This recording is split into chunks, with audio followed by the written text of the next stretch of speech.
коньяки, стол, знаете, ломится. Все это, конечно, в грандиознейшую пьянку. Конечно. Единороги они такие. Ну, Панель, был итальянец и еще двое финансистов. Один украинец, другой, кажется, из России или из Беларуси, я не помню. Оба живут в Нью-Йорке. Ведущая задавала вопрос, как воспитывать своих детей. Один говорит, не знаю, нет книг читать. Анна Каренина не то.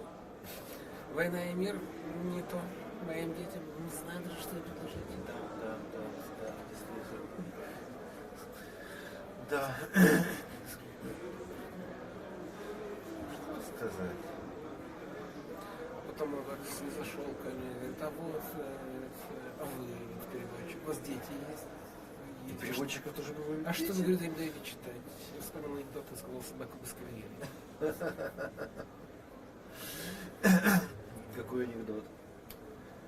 Ти не пам'ятаєш, що він каже, обійми мене, каже, як Ромео Джульєтта, я не знаю, не читав.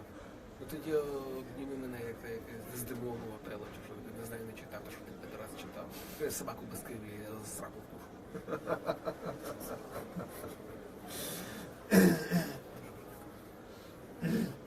Я говорил, что Олег поступил? Нет. Да, поступил. В Могилянку? В Могилянку на бюджет. На юрфак? На юрфак. Умничка. Умничка. Молодец. Ну, насколько я знаю репутацию этого вуза, это расплодник всяческих вражеских идей, агентов влияния. Да. Потому что у них эти готовят агенты влияния более или менее для каких-то компаний. Насколько я это понимаю. Потому что одесская мафия готовит ментов, прокуроров, одесские юридические и судей. Вот из того питомника выходят все ребята, да. Да, киваловские, абсолютно верно. Ну, Могилянка это гендерные студии, это capacity билдинги, вот это. Я никогда не помогал ему делать уроки, когда он в школе учился. Я сейчас помогаю ему делать. У них они начали. Ну реально сложно учиться. Мне кажется, что так нельзя, детям надо давать какой-то транзишн период после школы. Ну,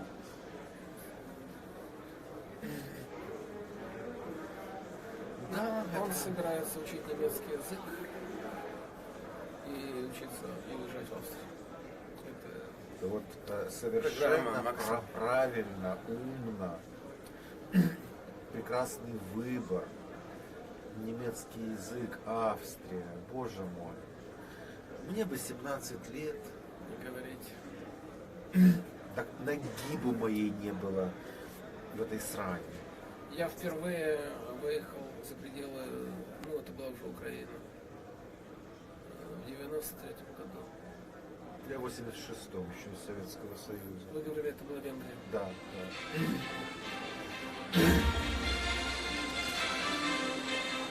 Ехали на поезде из Киева в Каталонию, с 30-й границы. Да что? Я никогда не был нигде. А тот раз, который я ехал, уже был в Штатах и в Нидерландах. Свої місця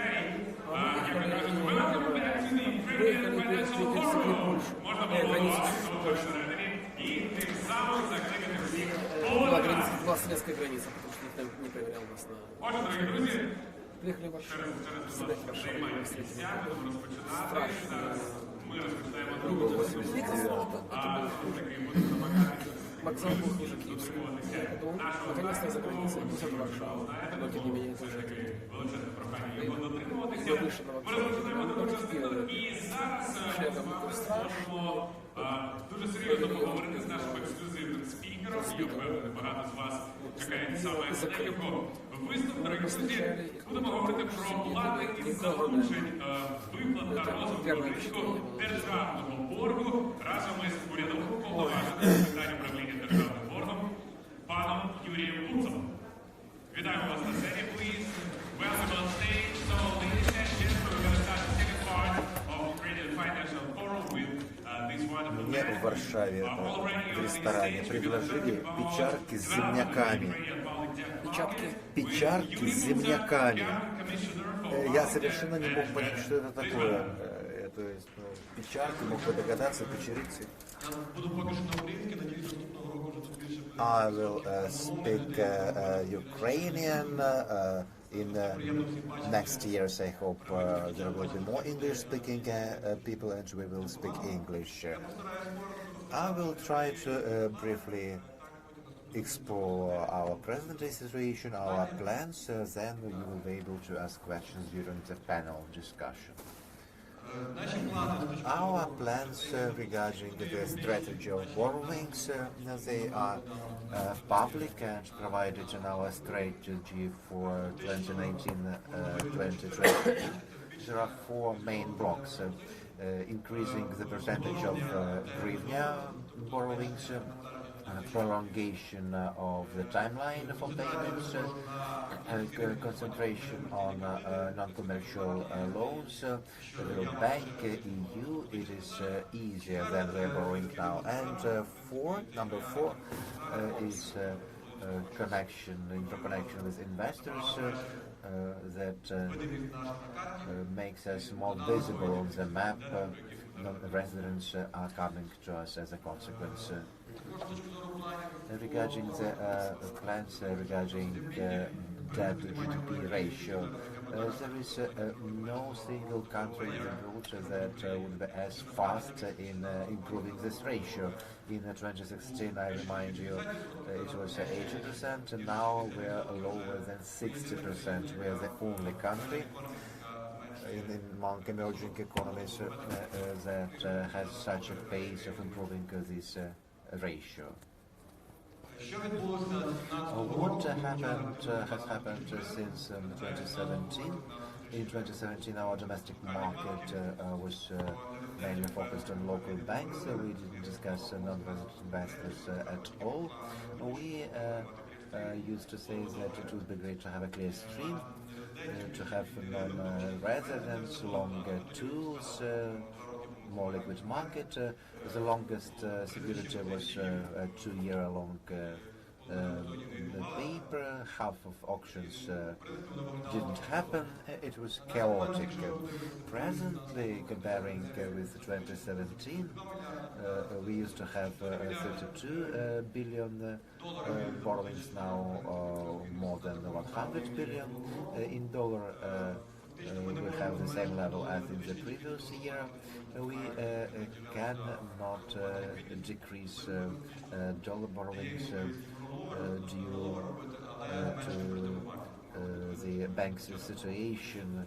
In the beginning of the year, the percentage was 7%, now it's 45.5% for 2-year-long security.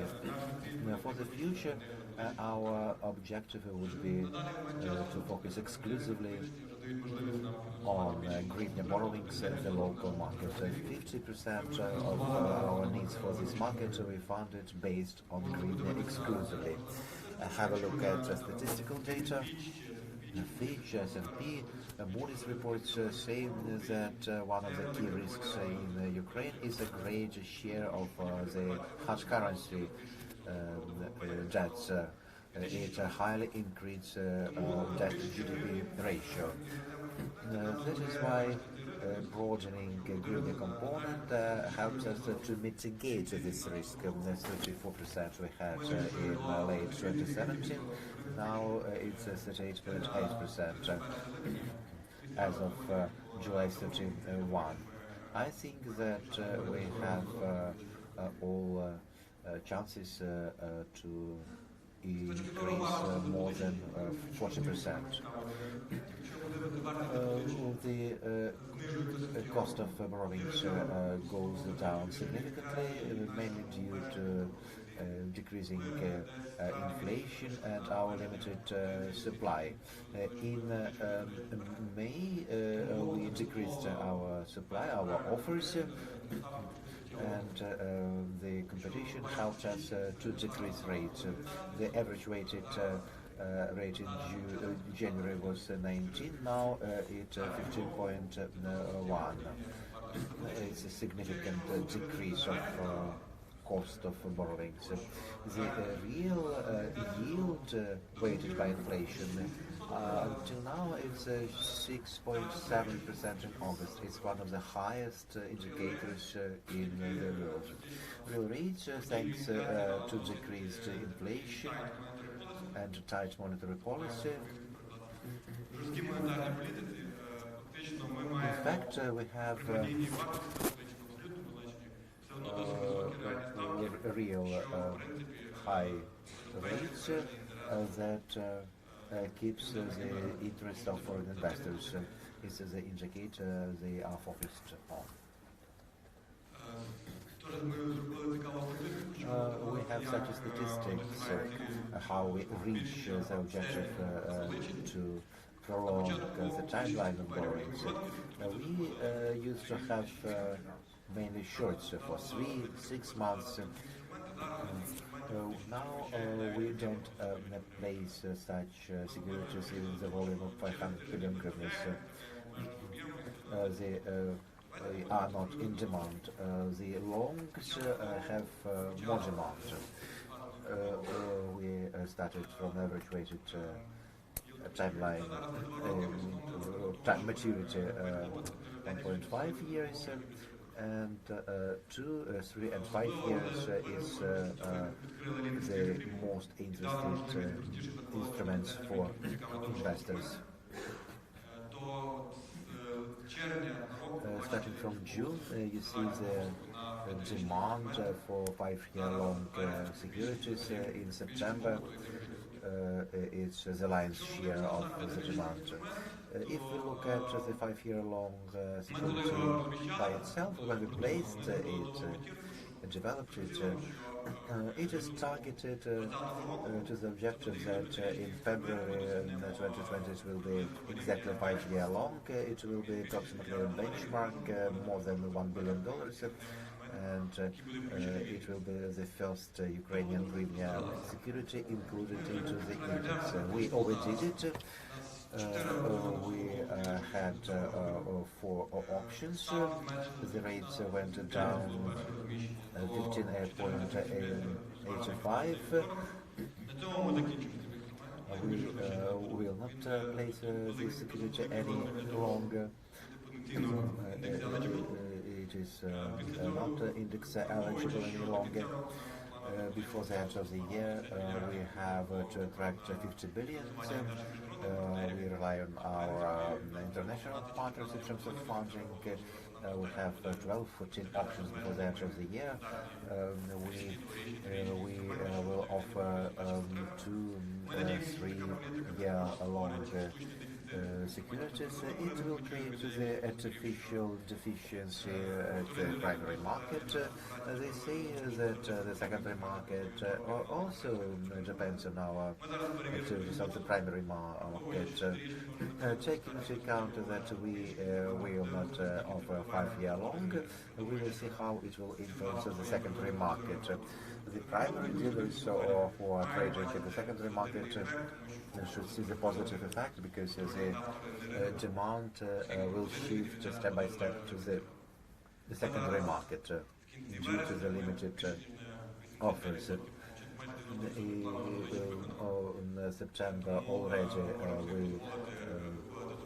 we fulfilled approximately 90% of our traction plan.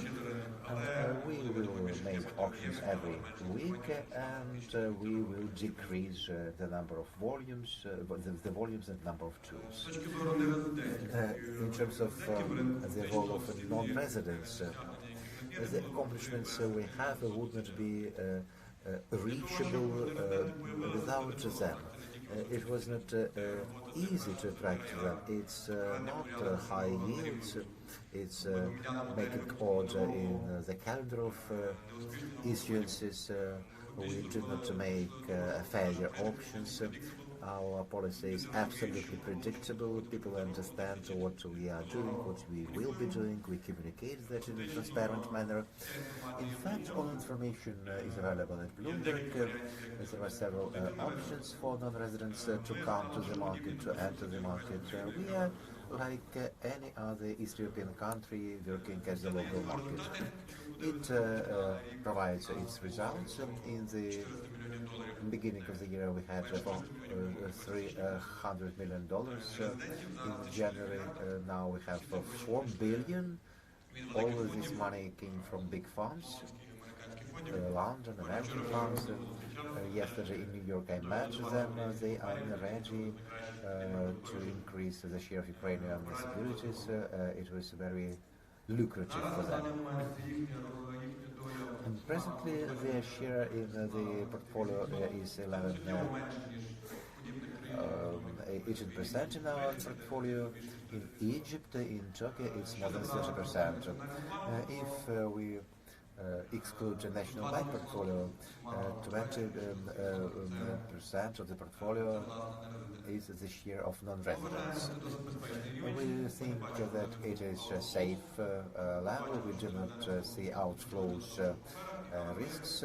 We see that they are focused on longs, and I think that the influence of investments will influence both primary and secondary markets. As you can see, opening Clearstream had great influence. We applied great efforts to open that link. We simplified the access, and after Clearstream was open, the volumes of investments went up by 2 times. We see that they invest those who had no alternative access to our market. Regarding our plans for the future, for the next year, it's included into the draft budget submitted to Parliament. They may be changed. We pay 292 billion hryvnias, and we have paid 5 billion for servicing audit. We have the profit. The deficit of the budget is lower than servicing the debt. Our plans to borrow is 336 billion hryvnias. We do not make radiant plans about privatization, so only 5 billion. Indicatively, we will make 2/3 of borrowings locally and 119 externally. If we have the same situation as this year and we have the same demand, 242 billion, it's less than we made locally this year. It's 292 billion, I remind you. If the situation is the same, we will decrease external borrowings, substituting them with green borrowings, so that will positively influence the debt ratio. And the last point that happened only on Wednesday.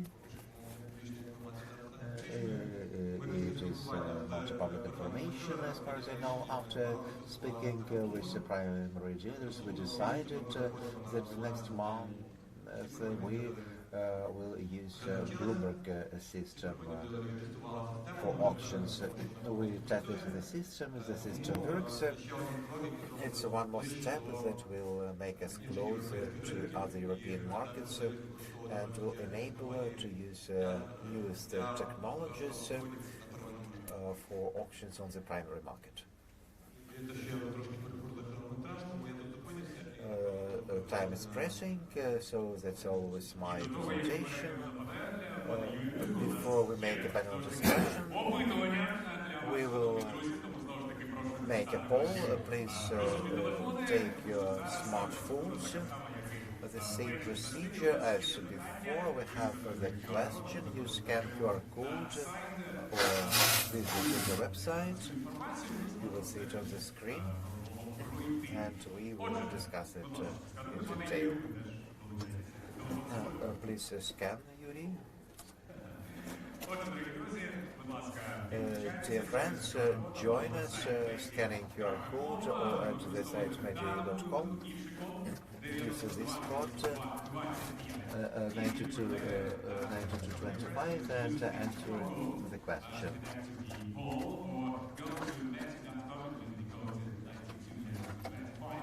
The question is, яким буде розмір портфелю нерезидентів уходитиме до кінця року? How big would the foreign home community government bonds be by the end of 2019, by the end of this year? І наші варіанти відповіді. And our options to answer significantly less than 80 billion. Другий варіант закріпиться на теперішньому рівні, це приблизно 100 мільярдів гривень. Second option is will be at the current level of 100 billion each. Or the third option even bigger than 120 billion hryvnias. І третій варіант ще більшим за 120 мільярдів гривень. Отже, голосуємо. So please vote, ladies and gentlemen. It's interesting to know your opinion. Then you can do the comment. It's the most optimistic Ukrainian financial forum I've ever visited. Okay, let's wait. More than 80% have already voted. The trend is obvious. More than half or two-thirds vote for the third option. It will be 120 billion of hryvnia and more. Thanks for those who voted. Yuri, what are your optimistic projections? It looks pretty interesting. I remind that from our side we plan that locally we would have 30 billion. If 60% would be non-resident, we will have this situation. It's quite realistic if we have the same dynamics. No outflow is expected. We understand that we are not alone in the world. If something happens in terms of stability in Egypt or Turkey, the outflow can happen in Ukraine as well. So you would vote in the same way? Yes. Thank you. Yuri, please stay on the stage. I will use our rostrum in order to say that we are launching the first panel discussion for today, and the topic of the discussion is professional review of the primary and secondary market of T-bills. The topic is overview of the primary and secondary local bond market, market volumes, liquidity rates, market makers, primary dealers, and repurchase agreements. And first of all, I'd like to invite on the stage the moderator on this panel discussion, Mr. Dmitro Koshovy, editor-in-chief, Interfox Ukraine Economics. Please welcome. Спершу я хочу запросити на цю сцену модератора першої панельної дискусії сьогоднішнього дня, пана Дмитра Кошового, головного редактора Interfax Україна Економіка. Вітаю.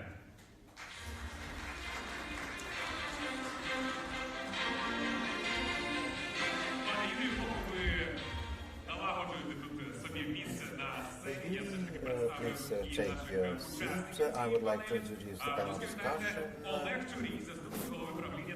Participants Deputy Head. Please welcome the first participant of the panel discussion, Mr. Oleg Churin, Deputy Governor, National Bank of Ukraine.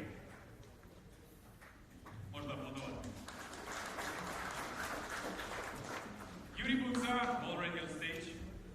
Once again, Government Commissioner for Public Debt Management, Yuri Buksa, урядовий повноважений з питань управління державним боргом.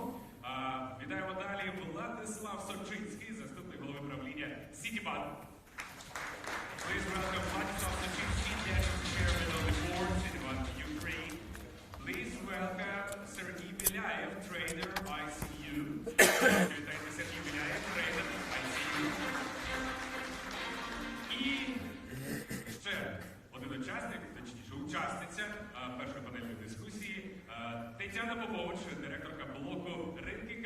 каналу Альфа-Бан. Це буде представлена Тетяна Попович, Head of Digital Markets, Alpha-Bан, Ukraine. So we're going to start the first panel discussion of this day. Дмитро. Дякую. Приймаю. Thank you so much. Мікрофони всіх є.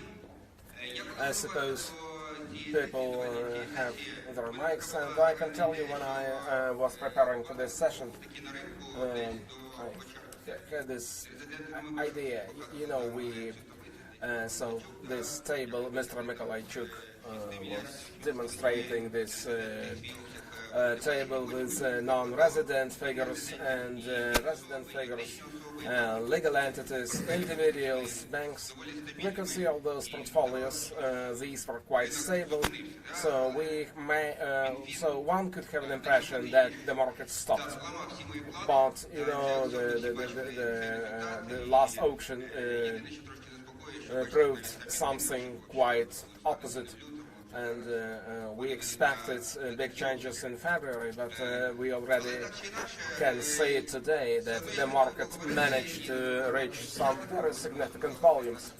So what I wanted to do, I wanted to invite our participants and invite the audience to discuss the barriers, to discuss the challenges, what impedes, what hampers the development of this market. And if I may ask you to show us something, there are 10 answering options. Is it possible? Can we display the question, please?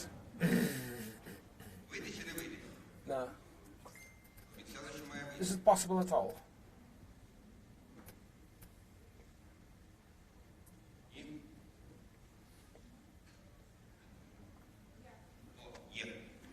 Right.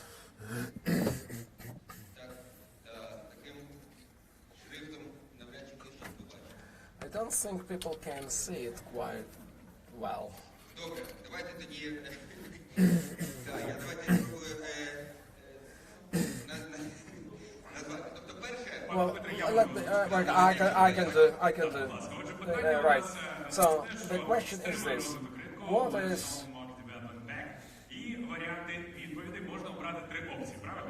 So you can choose one of the three options. So choose three options. A, falling yields. B, висока волатильність обмінного курсу. High volatility of the exchange rate. C, недосконала інфраструктура, poor infrastructure. D, низька ліквідність вторинного ринку, low secondary market liquidity. E, недостатня пропозиція на первинних аукціонах, limited lot supply to primary auctions. F, ситуація на світовому фінансовому ринку, uncertainty on the global markets. G, низький рейтинг України, Ukraine's speculative credit rating. H, недостатня кількість внутрішніх інституційних інвесторів, lack of local institutional investors. I, недосконала система захисту прав інвесторів та кредиторів, poor investor creditor protection. І J, відсутність державного боргового агентства, absence of state debt agency. Будь ласка, голосуйте, поки що є понад 50 людей. А знову ж таки нагадаю, що ми можемо обрати три опції, три варіанти відповідей. Трошечки почекаємо, тому що тут багато треба перечитати самостійно вже безпосередньо в голосуванні. Тому дамо вам ще трошки часу. So you may have some time. I hope we will have like at least 100 people to vote. I do not think people can hear it quite well. What was that about the auctions? I think the National Bank, the Central Bank is going to do something in order to improve the primary market. Okay, 90. You know what I was planning to do? I thought that the participants may want to give their comments briefly, up to 5 minutes.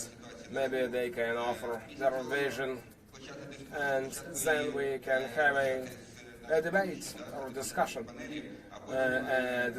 within this panel. and hopefully the audience will join us. I think we got about 100 people, quite enough to see the trends.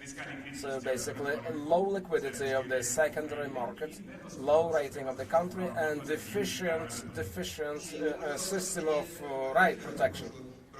And so, could you comment?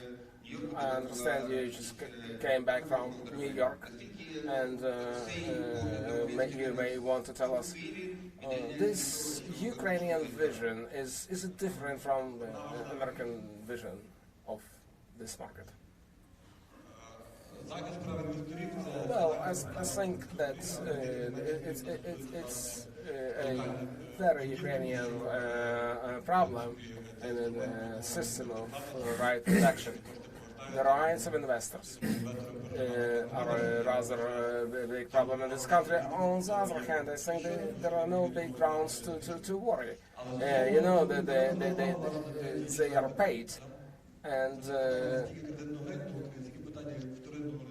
the secondary market, people who buy things, they're a bit worried about if they are able to sell this particular portfolio. Our euro bonds can be sold quite quickly, and effectively when Turkey or Argentina face problems. So you remember the situation in July, and we started a big sale, and it ended in February, last February.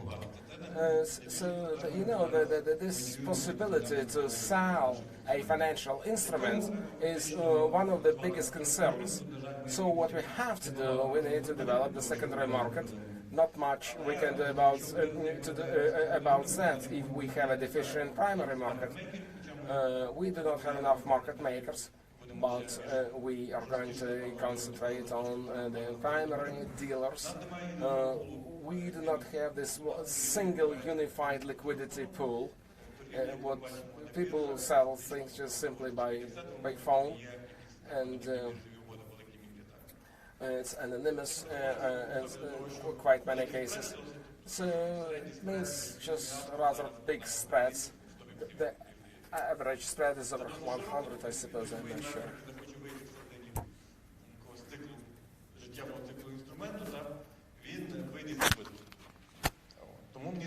Which is why I think that my colleagues may mention problems such as infrastructure, for instance, which is also a very important issue, and it's associated with this big problem. Well, I can tell you right away that I may comment on your impressions.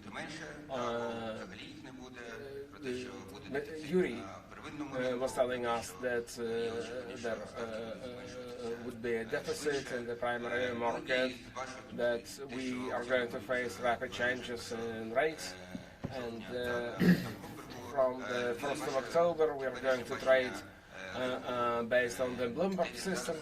And your vision of this market, are there any important barriers to the development of this market? Hello. Well, it was an interesting, well, it was not one question, 10 questions, I suppose. Well, not questions, but rather very broad topics. Well, probably I may begin with this survey. I think the question, I was quite puzzled by this question. What impedes this market? I don't know. It's a very this market develops very quickly, very fast. We can see a significant interest to this market, and this market is doing well. So, with regard to the problems in the future, I think we should think about the secondary market. We should think about lack of transparency with regard to pricing. We should think about the primary dealer problem, and I would agree with my colleague from the Ministry of Finance. Well, in fact, he said it's not their job. I think it's partly, it's quite their job. Dealing with the primary market, dealing with the secondary market are two important tasks that they should concentrate on, because people buy in the primary market and people have obligations in the secondary market. I think that this is something that they should be able to trace. I know that the Ministry of Finance on quarterly basis receives a report from the Stock Market and Security Commission. I think it's a paper report. I think it's not very effective in terms of technology, and I think it should be improved. We have our vision of the secondary market, of the primary dealers, and last Wednesday there was a meeting at the Ministry of Finance with the primary actors. So we presented our vision at this meeting, and we wanted to concentrate liquidity at one particular place, at one particular location. And today, when we have more foreign investors, we see that liquidity is rather fragmented. Bonds are being traded at exchanges. We have 5 or 4. I even cannot remember. It's not quite transparent. People lack understanding of pricing and how pricing is taking place. We have very little information about what's going on abroad, because non-residents trade our instruments as well, and we know little about that. So what we wanted to do, we wanted to have one single platform, and we, with the Ministry of Finance and us, we discussed this topic. We discussed the Romanian experience, because Romania has a very interesting experience of the development of primary market, and they were very successful at establishing one platform, and it allowed them to improve dramatically their work with the resident players, non-resident players. They concentrated the liquidity, and the primary dealers, the institution of the primary dealers works. It's effective. They got anonymous codes that are attached to dealers, and they have a rather narrow spread. They can revise those transactions. Bloomberg, for instance, 350,000 computers all across the globe.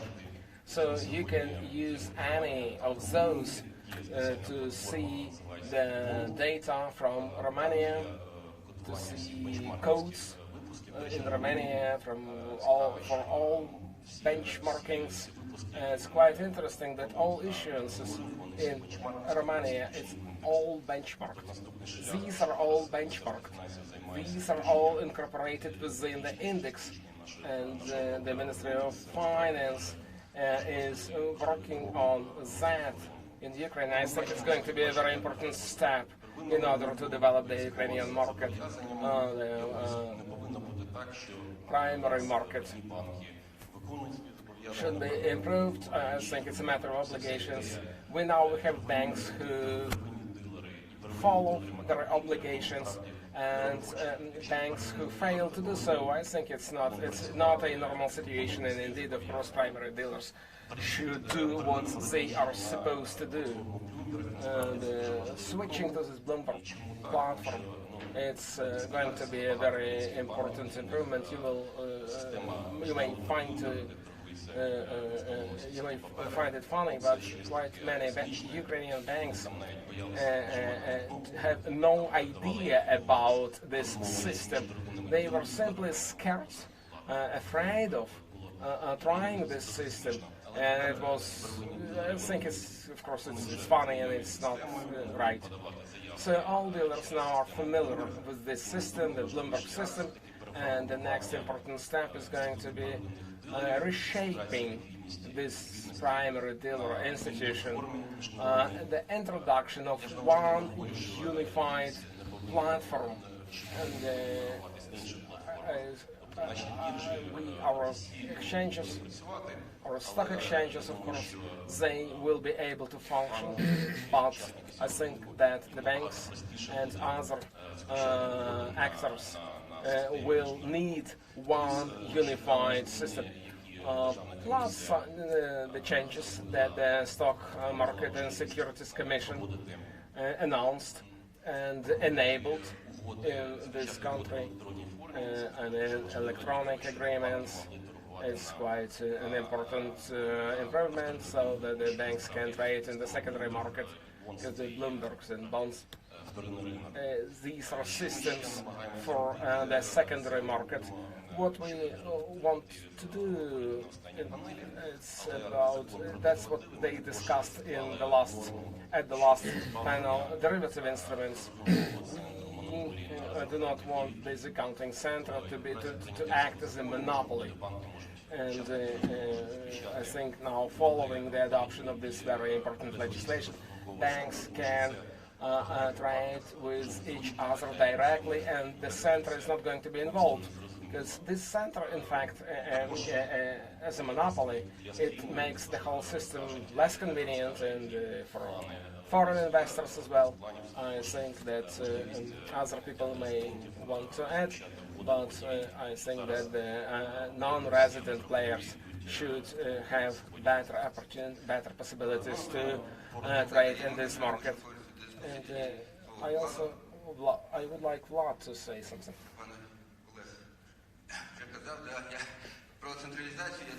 Centralization. I think the centralization in this market, this whole idea appeared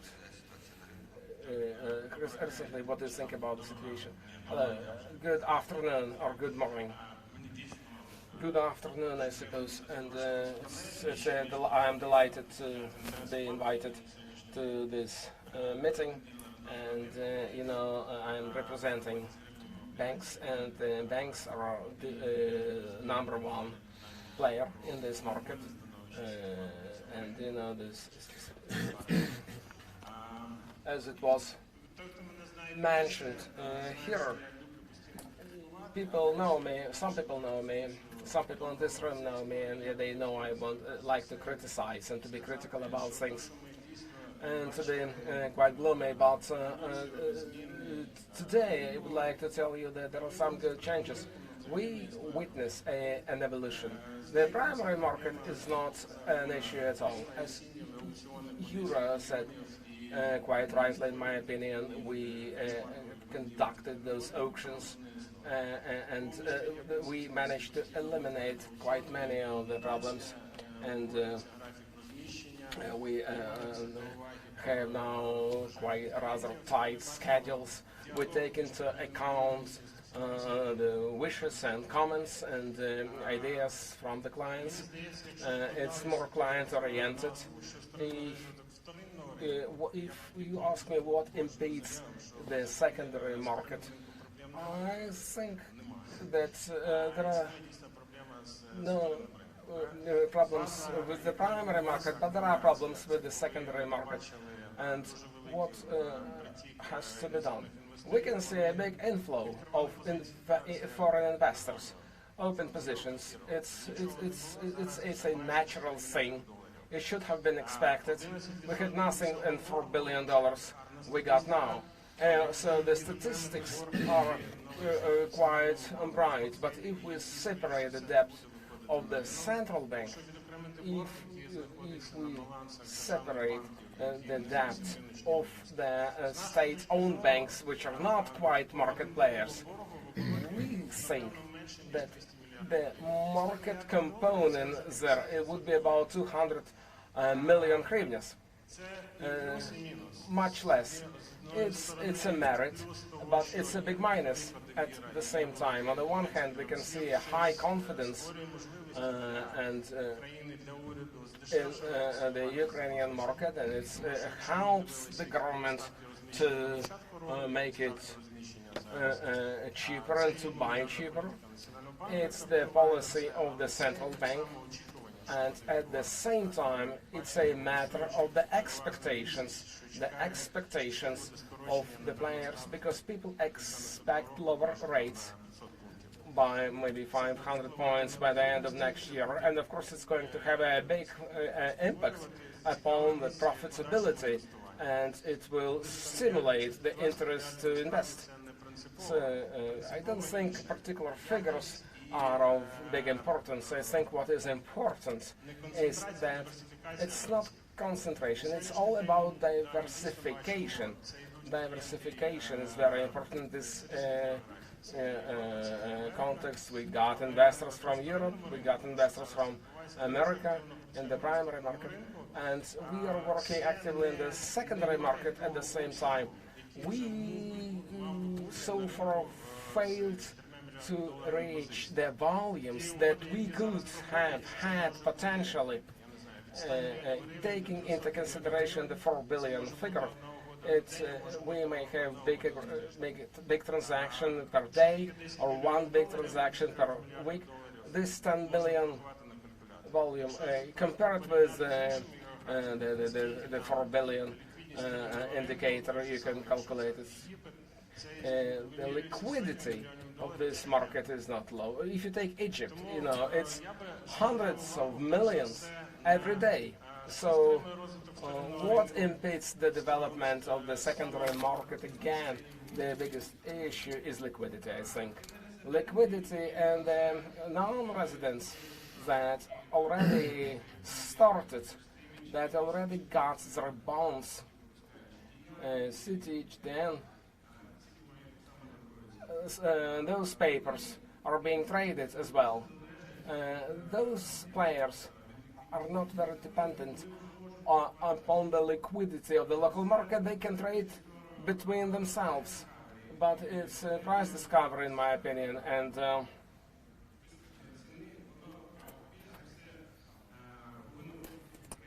I think that this is going to be concentrated in Ukraine, within Ukraine. The local players, the Ukrainian domestic players, which are Ukrainian banks, ICU company, the ICU company is very active in this market. We see some, but we do not see enough. We need more institutional market participants that who would be interested to invest in such securities. So I think the interest from the local market participants, national market participants, would be of high importance. It's also it's subject to risk management, of course, and we can see that the secondary market is a bit kind of behind, and I'm optimistic, and I'm quite optimistic about the future development. And if I have a minute, I can say this: technology. What was happening when the interbank currency market shifted from one trading modus when the banks were running to one another, and now the banks look at displays and make their transactions. The same prices seem to investors who are out of Ukraine. For them, it's not an issue in terms of pricing transparency in the currency market. When the same we have with bonds, they will see that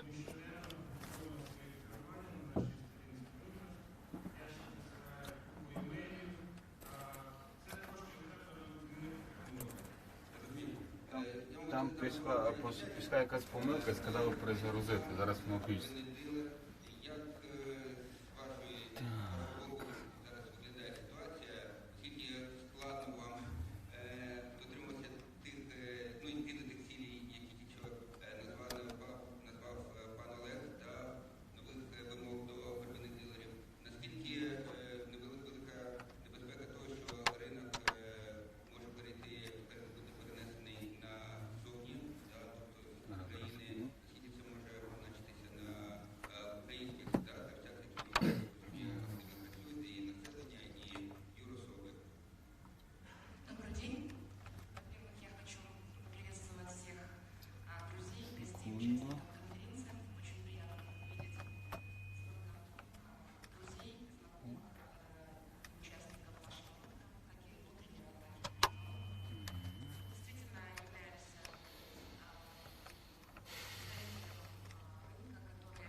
And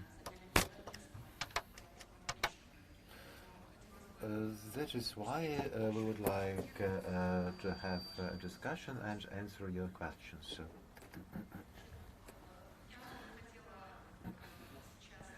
Now I would like to be still more positive and optimistic. Though we have a financial club, Sebon representatives with whom we have been discussing starting from the last year, and I have been always optimistic about Ukraine, and was trying to persuade non-residents that they should have no concerns. Now we have the highest level of positive attitude to the market in Ukraine. Natural persons invested in 2 million hryvnias. That has never been a case. On the slide you will see our opinion regarding the question we vote about. That is why non-residents made a global skip in investing in T-bills. The interest is high, geography is crazy. Non-residents from distant countries now are interested in us, have already invested in T-bills.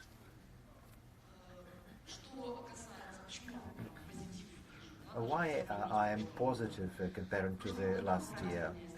Last year, correct me if I am wrong, we have here non-residents who invested in shorts, then left or they stayed. It was a very short maturity, 3-6 months.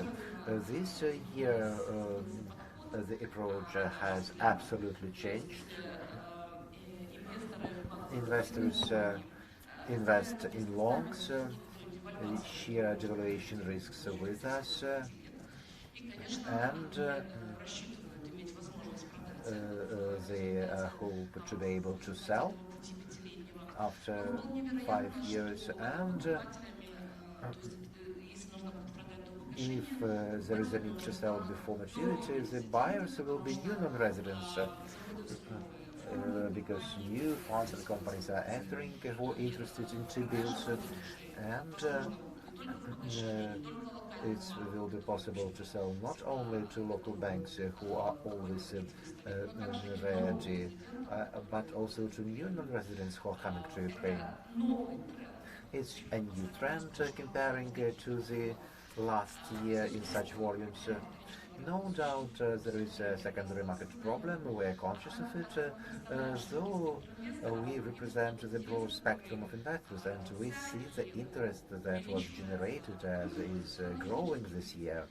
From the side of natural persons, for them it's not a one-way road just to keep 5-year-long security and keep it for 5 years. Previously, legal entities were buying currency T-bills, paying hryvnias, hedging the currency risks. It was the first category. And the second category now is as follows. Legal entities who invest in shorts, 3 months for example. We had such a segmentation. Presently, new legal entities enter to new maturity periods and hope that they will be okay with longs.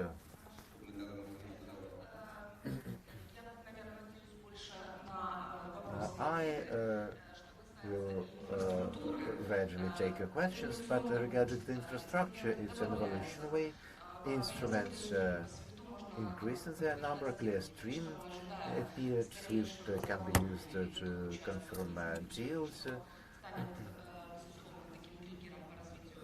I think we will have more triggers to develop the secondary market, simplicity, accessibility.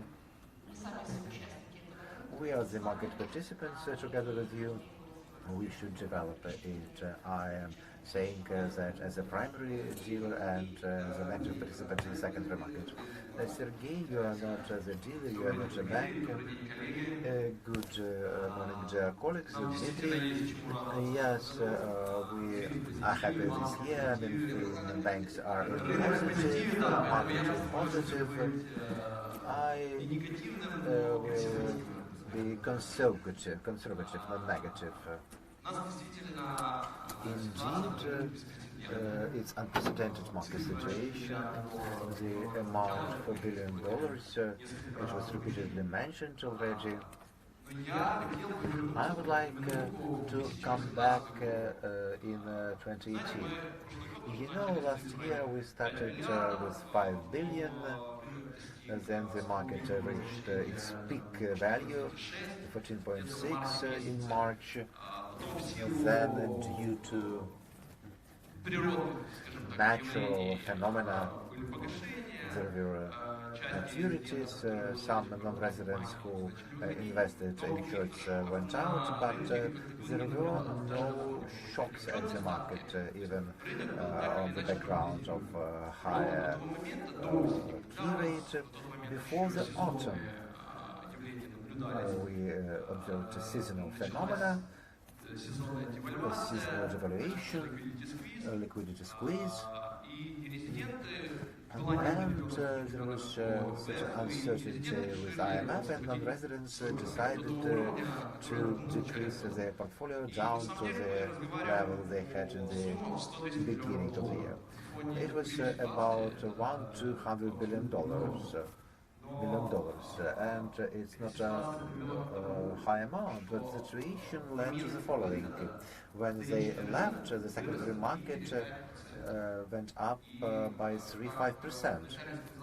As initially Vladislav said, and it was quite true, the average market ticket is $5-10 million daily or weekly.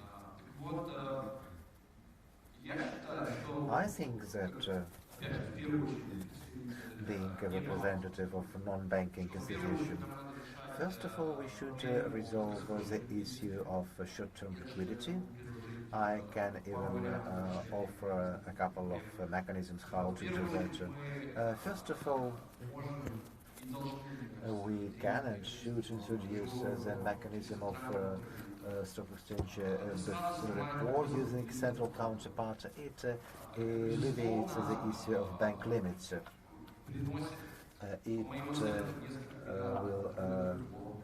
bring a couple of billions to repo market, 1 or 2 billion, but not tens billions of billions. If to calculate during the year in whole, in deposit certificates of the NBU was more than 50 billion hryvnias per day. Obviously, part of this money is in 2 weeks, 2 overnight, but a couple of billions can flow to the resource market. One of the mechanisms can be making repo auctions together with the state treasury. In the beginning of August, if I'm not mistaken, we had approximately 40 billion. Now it's 60, but I am doubt that inside the month the number was 0. It's a win-win situation. The market gets guaranteed liquidity in big volumes, and the Ministry of Finance can at least compensate some expenditures for servicing the debt. It's about a short-term liquidity. If it's about longer liquidity and consumer capacity on the secondary market, I would like to thank all those who participated in launching Clearstream. It's really cool. It added the liquidity, but anyway, it's an infrastructure element, and pricing at the local market is happening now at the local market.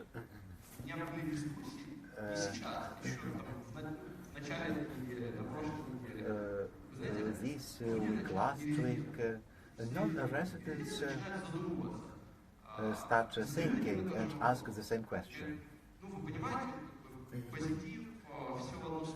It's positive, one seller, many buyers, Minfin is selling, it's cool. All is coming. What will you do with the secondary market? It's not about the rate of 10, 11. When the rates will be 16%, what will you be doing when some residents will be at $1 to $300 billion? I would like to ask Yuri, what will we be doing? What is my vision? Could you please comment? Firstly,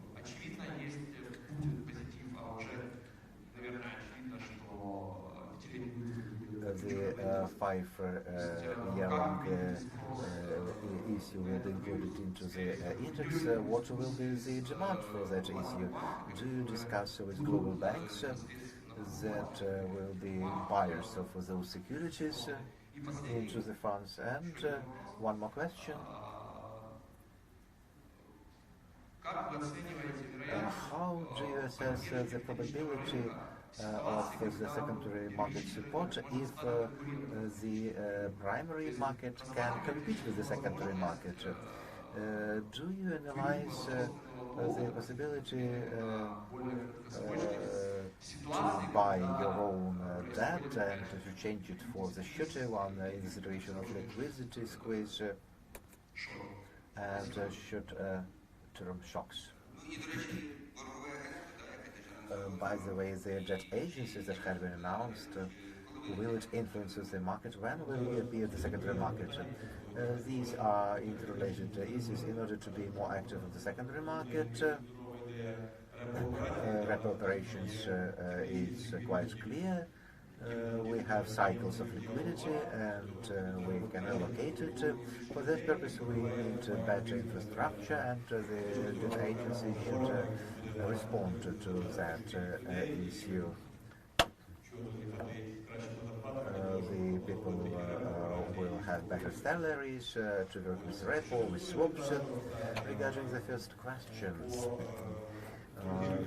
regarding trade, we hear from investors that big global banks who compete with London City, they have traders who are trading. They trade with the first year-long tool. In New York, I heard that people are already interested, and the secondary liquidity is out of Ukraine. It would be optimal.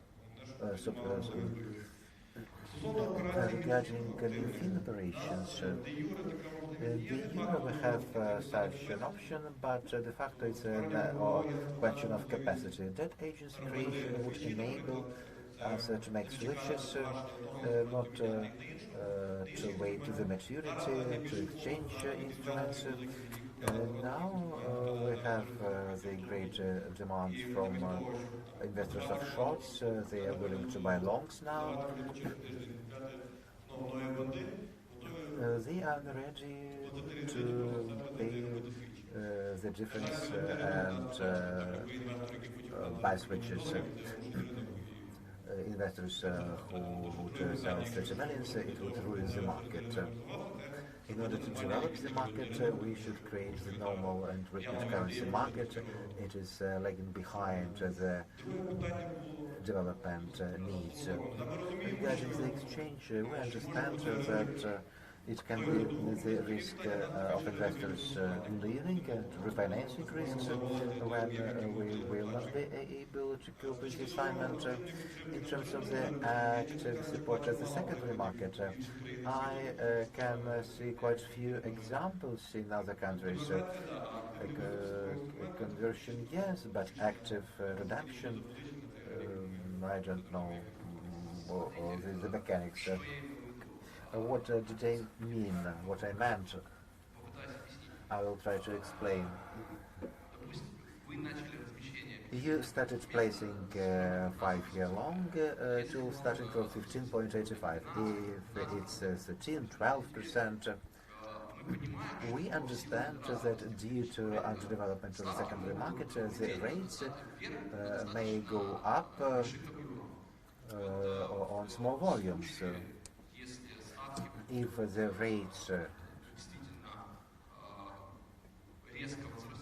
will increase dramatically, why not to downscale the availability of the 5-year long instrument in the market? And the transitional period of shock can be mitigated with shorts, as we made it in 2018. Theoretically, it's possible we can work this way with Eurobonds. It's the issue of the secondary market. You understand the price of your bonds. Trader purchases your Eurobonds bonds from the market. In Grivnia, we do not have such a structure. If we could select one of primary dealers and say, guys, let's buy out, it would be one option. But we do not that liquid market. In practical terms, I cannot imagine how we can make it in the local market. It's a quite positive situation. We have the time to get prepared. Alec, in terms of the MBU views, can you see some constraints on the secondary market? We do not support this idea. We will be against if the MINFIN decides to place. It's the issue of forecasting the treasury account. The project is already 4 years old and it doesn't work. In order to place, we need to have projections on liquidity. Secondly,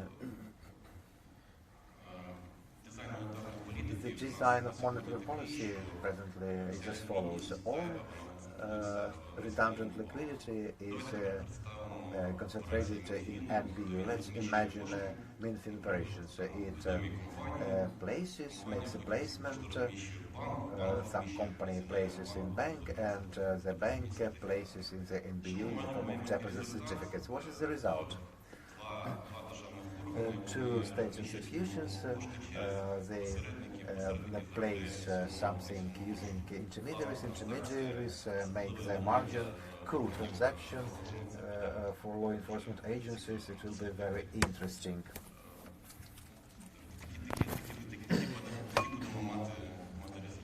This is what we are going to have.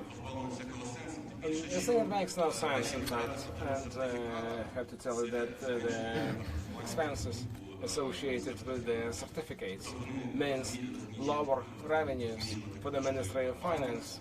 So they will go to banks or companies, they will be earning zero interest, but they will have less revenue from the central bank.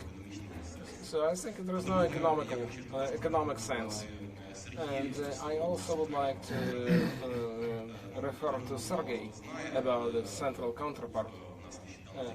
You know, we conducted this cost-benefit analysis within this technical assistance program from the EBRD, and it was a study on the financial market. And the conclusion is very simple. This market is not mature enough to have such counterpart. It's an expensive thing, and they understand that they will have to pay. If there is a default, there is a huge waterfall, they will have to pay, and the market participants will have to pay, and the market participants will be losing money. The participants that have nothing to do with this. So it would be a loss-making initiative, so far, and it would require rather big contribution from the market participants. Our standpoint, our approach is very simple. If you want, you can establish such a counterpart. If there is a default, the central bank is not, we are not creditor of last resort for central counterparts.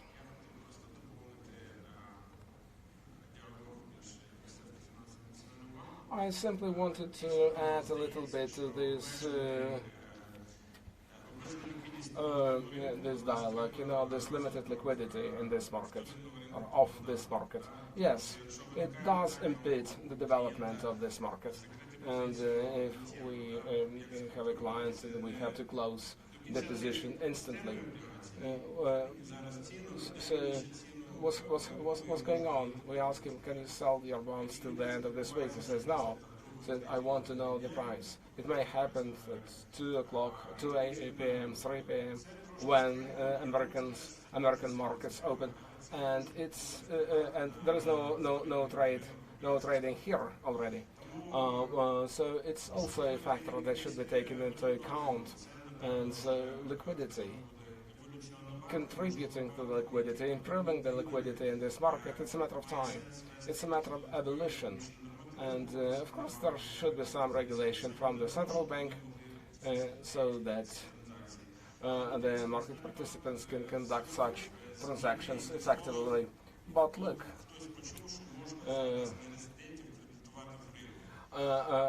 we know that non-residents can be credited in hryvnias, UAH, for a period up to 2 weeks. It's legally possible now, and it's happening. So there is such a possibility. And I think that it's transparent, and you can see the volumes, and you can calculate it. The technology is another issue. I think that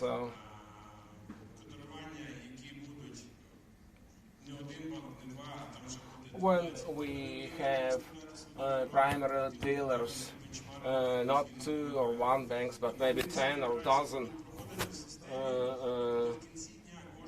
and it's all happening within one system, and when everyone can see the volumes, when everyone can see each and every transaction, it's a different story, because now we have to improvise, now we have to think and be creative how we get these data and this information. We use the website. Vlad, you mentioned 50% of the active market. Is there any limit or any indication that the situation is getting risky? For instance, because you may say I have a concern that when external markets are involved. No, I don't think that it's correct to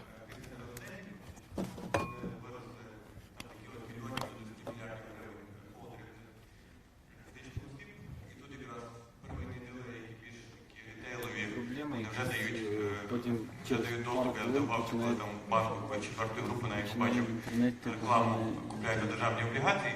Відповідно, це дуже об'єктивний вибір для населення. Чому? Тому що ставки явно вищі, ніж депозити, оподаткування, крім військового збору, немає, тому, в принципі, no-brainer. Да? Тому цей сегмент якраз росте. Відповідно, об'єктивно, він ніколи не буде такий великий, як професійні учасники ринку, він все одно будуть прайстейкери. Але він, в більш розвинених ринках це там все одно 10-20% об'єму на ринку. У нас поки що набагато менше, але динаміка там досить позитивна. Так, тому тут мені здається, що на це теж концентруватися. З точки зору безпечних,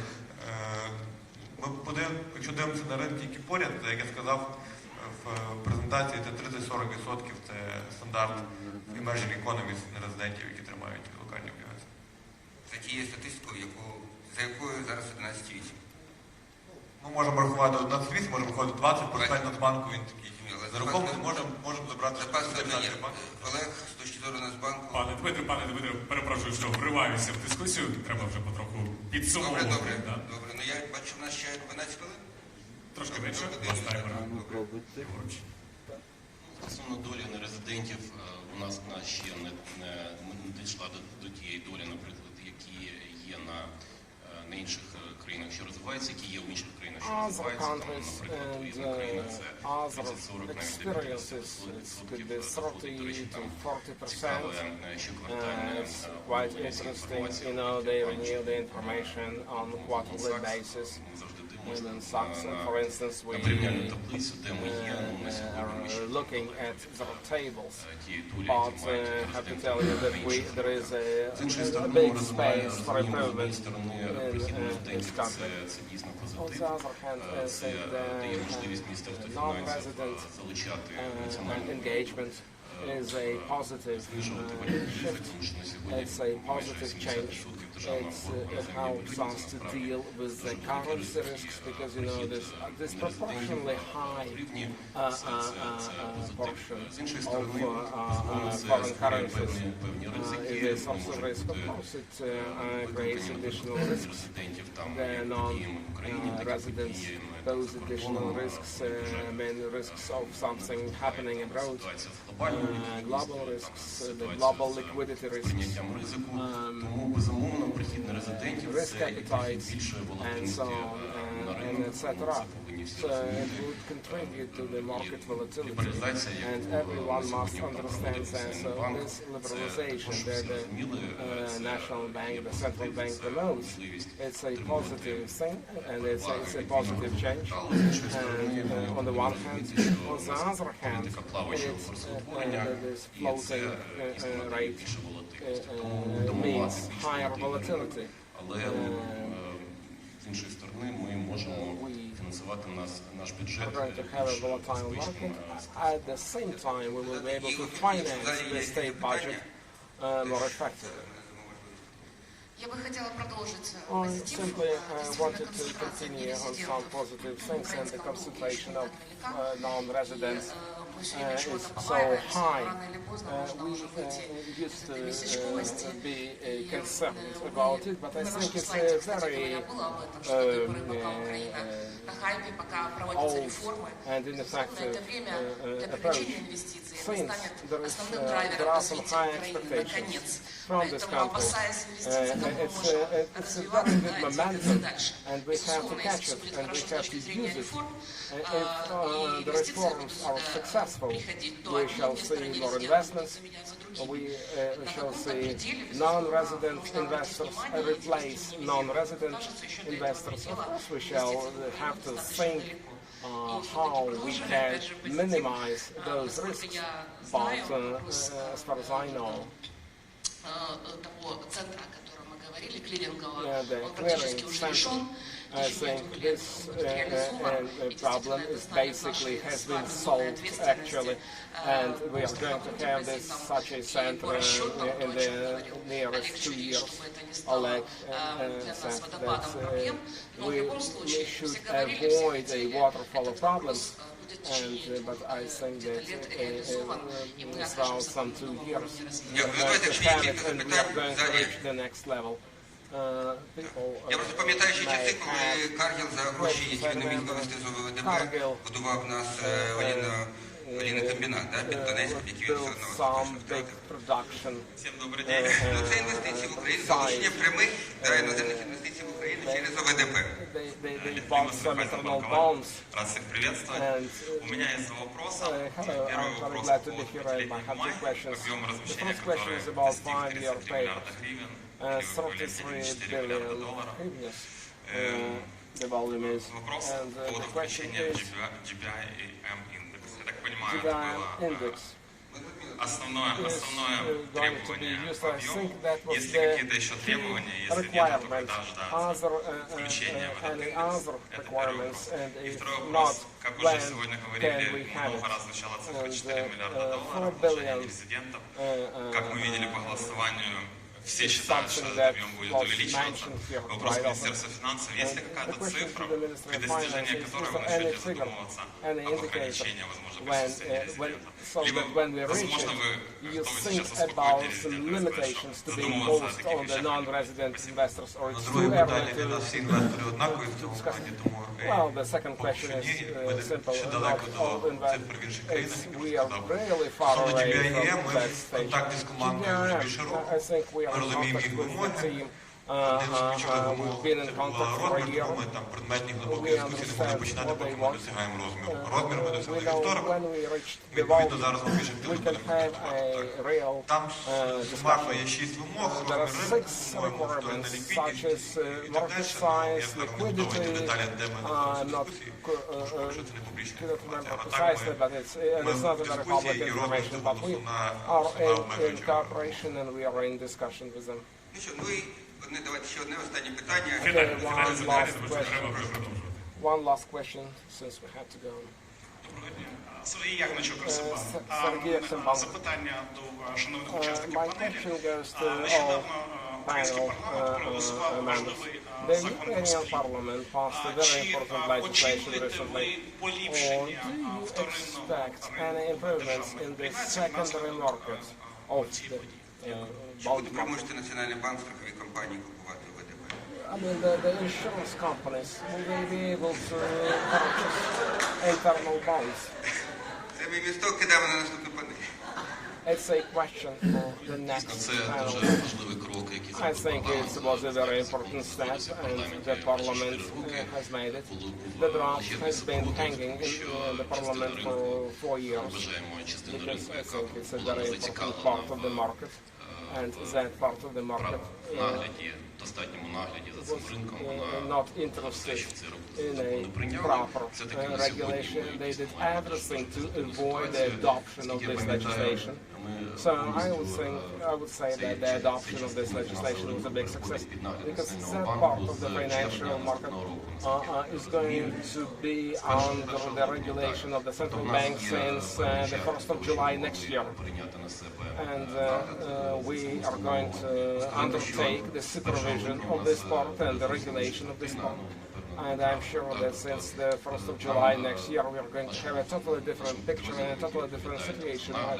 Our department responsible for the supervision and regulation, we are going to do a lot in order to put this part of the financial market in order, and we are hoping that there will be normal, honest and reliable players in this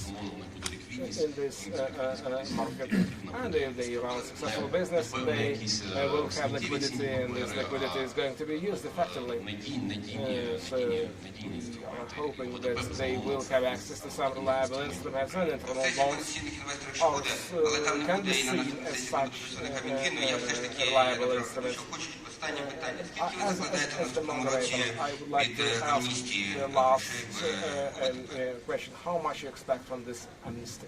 Складно сказати, ми не можемо, не маємо юридичного права закладати нічого, що не проголосовано в парламенті. Have no legal right to project anything if it was not voted or adopted by Мені the складно parliament. спекулювати зі своєї сторони, тому що я зі сторони ОВДП, а не зі сторони амністії. Do not know. You know, I'm dealing Якщо with сказано, що internal bonds. амністія дозволена буде і в валюті, чи буде пропонувати цей механізм пільгової амністії через The державні облігації amnesty і для валютних covers вкладень, чи the як називати, те, що currencies as well. You expect any significant revenues?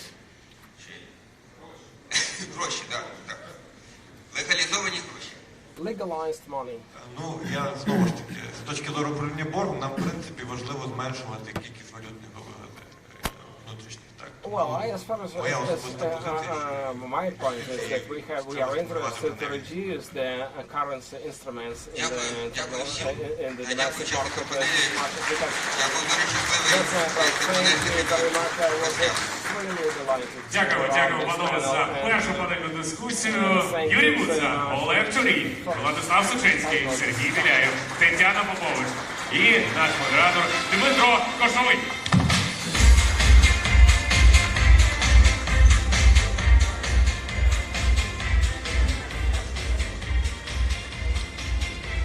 Ну що, шановні пані та панове, ми зараз готуємося до другої панелі, буквально миттю вона розпочнеться. Перед тим все ж таки два таких організаційних моменти, які, звісно, хотілося б вам озвучити. Шановне панство, якщо ви будете поширювати фотографії чи відео з нашого сьогоднішнього заходу, будь ласка, не забувайте додавати офіційний хештег заходу. Ви його можете бачити абсолютно всюди. Укрфінформ 19. Це перший момент.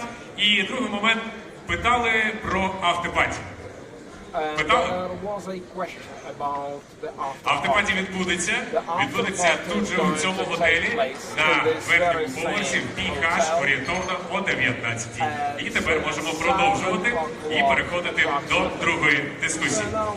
So, ladies and gentlemen, now we're going to continue and proceed to the second panel discussion. But before that moment, I want to mention, so the first one is about official hashtag. If you want to share something on the social media, don't forget to add the official hashtag of this event. You can find it here, Forum 19. And the second one is about after party. The after party will take place on the rooftop of this hotel at 7 p.m. at the Hutch. So let's continue with the second panel. The topic is trends and opportunities for retail investors in the Ukrainian securities and stocks, market regulation for retail investors, compliance issues, market volumes, liquidity, and investors' needs. Отже, шановні друзі, тема нашої наступної панельної дискусії – це новий тренд фізичні особи на ринку цінних паперів України, регулювання ринку, питання фінансового моніторингу, обсяги ринку та потреби інвесторів. Я запрошую під ваші оплески і величезну увагу нашого модератора Руслан Чорний, керуючий партнер фінансового клубу. Please welcome the moderator of the second panel discussion, Ruslan Chorny, managing partner, Financial Club. Please welcome. And right now, I'd like to announce all the speakers, the participants of the second panel. Дмитро Тарабакін, Commissioner, National Securities and Stock Market Commission. Будь ласка, вітайте Дмитро Тарабакін, член Національної комісії з цінних паперів та фондового ринку. Катерина Рожкова, заступник голови правління Національного банку України. Катерина Рожкова, First Deputy Governor, National Bank of Ukraine. Пітер Чернишов, Private Investor. Будь ласка, вітайте Петро Чернишов, приватний інвестор в ОВДП.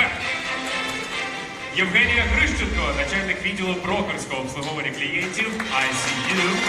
Євгенія Грищенко, Head of Brokerage Services Department ICU. And Наталія Руденко, Senior Manager Deloitte Private. І Наталія Руденко, старший менеджер Deloitte Private.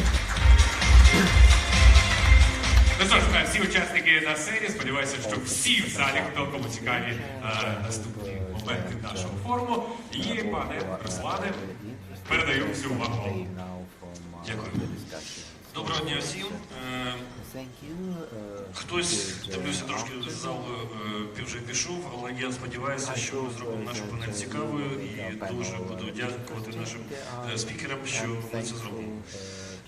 Знаєте, коли ми дивилися кілька місяців тому з нашими колегами, чи як можна купити облігації внутрішньої державної позики, так, і вийшов великий матеріал мої колеги на «Українській правді», виявилося, що нібито всі заявляють, що це зробити легко, але виявляється, що це зробити не настільки легко.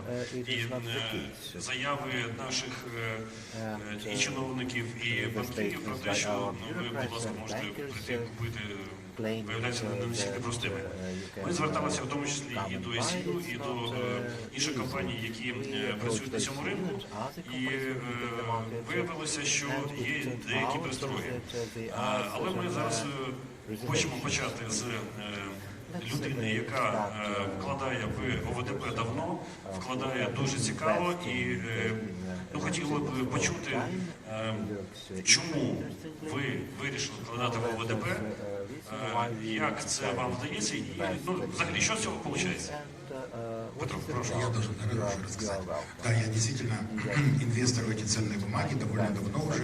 И я вот хочу сказать, что во мне борется, знаете, есть доктор Джекил, мистер Хайд. С одной стороны, я жадный частный инвестор, которому нравится, что процент, вот как он недавно был 18, а доллар идет вниз, и я вот хочу, чтобы он был 20. С другой стороны, я, конечно, понимаю, что для страны это все ужасно. И вот во мне две эти сущности борются. Пока первая побеждает. Вот. А насчет легкости покупки... Человеку всегда легче понимать реальность с точки зрения своего кармана. Да, конечно, свой карман тоже важен, не только страна, хотя страна полезна. Вот. И я хочу сказать, что я действительно инвестирую давно, благодаря вот ICU, благодаря их прекрасному клиентскому сервису, который делает это не просто легко, а супер легко. Но с другой стороны, мы, конечно, все должны понимать, что если речь идет просто о ритейловых инвесторах, которые, вот, скажем, там, не знаю, 10 тысяч гривен несут в банк, в депозит вкладывать, то, конечно, им пока еще очень трудно все эти бумаги покупать. И вот я всегда с ICU беседую, что будет, когда, допустим, Приват-банк сделает так, что с его Приват-24 платформы можно будет это покупать онлайн. Я думаю, придут какие-то невероятные изменения в банковской системе, потому что депозиты просто все вымоются, потому что, конечно, у ВТБ намного важнее, намного доходнее, чем любой депозит. И я вот тут хочу пример привести страны, которая более-менее похожа на Украину, Грузия. Я примерно 10 лет назад начал там покупать ценные бумаги, причем не государства, а банка, самого большого их. И 10 лет назад депозит, обычный депозит банка давал в долларах, извините, 11% годовых. Сейчас он приносит всего 3% годовых. Вот я считаю, это прекрасное движение страны вперед. Вот я желаю Украине не как частный инвестор, а как гражданин уже, чтобы она двигалась так же. Как частный инвестор я, может, по-другому думаю. Юрий Буза, да? Я думаю, что Министерство финансов будет думать над этим вопросом, как снижать. Хотя результаты этого года мы видим достаточно активно снижение ставок вниз, достаточно эффективно. Где же оно эффективно? Помнится, было 20, а сейчас, по-моему, 16. Это не падение? Это падение, трудно назвать это ростом. Но нельзя сказать, что прямо агрессивное такое снижение. Были ставки на вторичном рынке 24%. Такого сейчас я не застал. Сейчас нет, да. Вот. Я считаю, что 16% вместе с курсом доллара, который мы знаем, что сейчас происходит, это просто, наверное, и объяснение тех 4 миллиардов, которые сюда пришли, и, наверное, не последние в таком случае, и еще придут дальше. Надо ли их бояться? Наверное, Екатерина расскажет, потому что это же деньги такие быстрые, как пришли, так и могут и убежать. Да, вопрос, конечно, кто вложил в эти бумаги из нерезидентов, интересен стоит, да, вот у многих. Но мы сейчас будем говорить о украинских эмитентах, о украинских покупателях, и то, что сделает этот инструмент гораздо интереснее для украинцев, это все-таки, конечно, вот запуск Национального банка в систему банк-кредит. И поэтому вопрос к Катерине, что у нас сейчас с реализацией этого проекта. Здравствуйте. Рада всех видеть. Спасибо за вопрос, Руслан. Во-первых, я откровенно вам скажу, я не считаю, что корень всех проблем и решения всех этих проблем это запуск банка ID. Мы не говорим, что проблемы можем, улучшить ситуацию. Да, но я не считаю, что это ключевое на сегодняшний день. Готова объяснить почему. Но сначала, где мы находимся. Мы начали этот проект в 2015 году.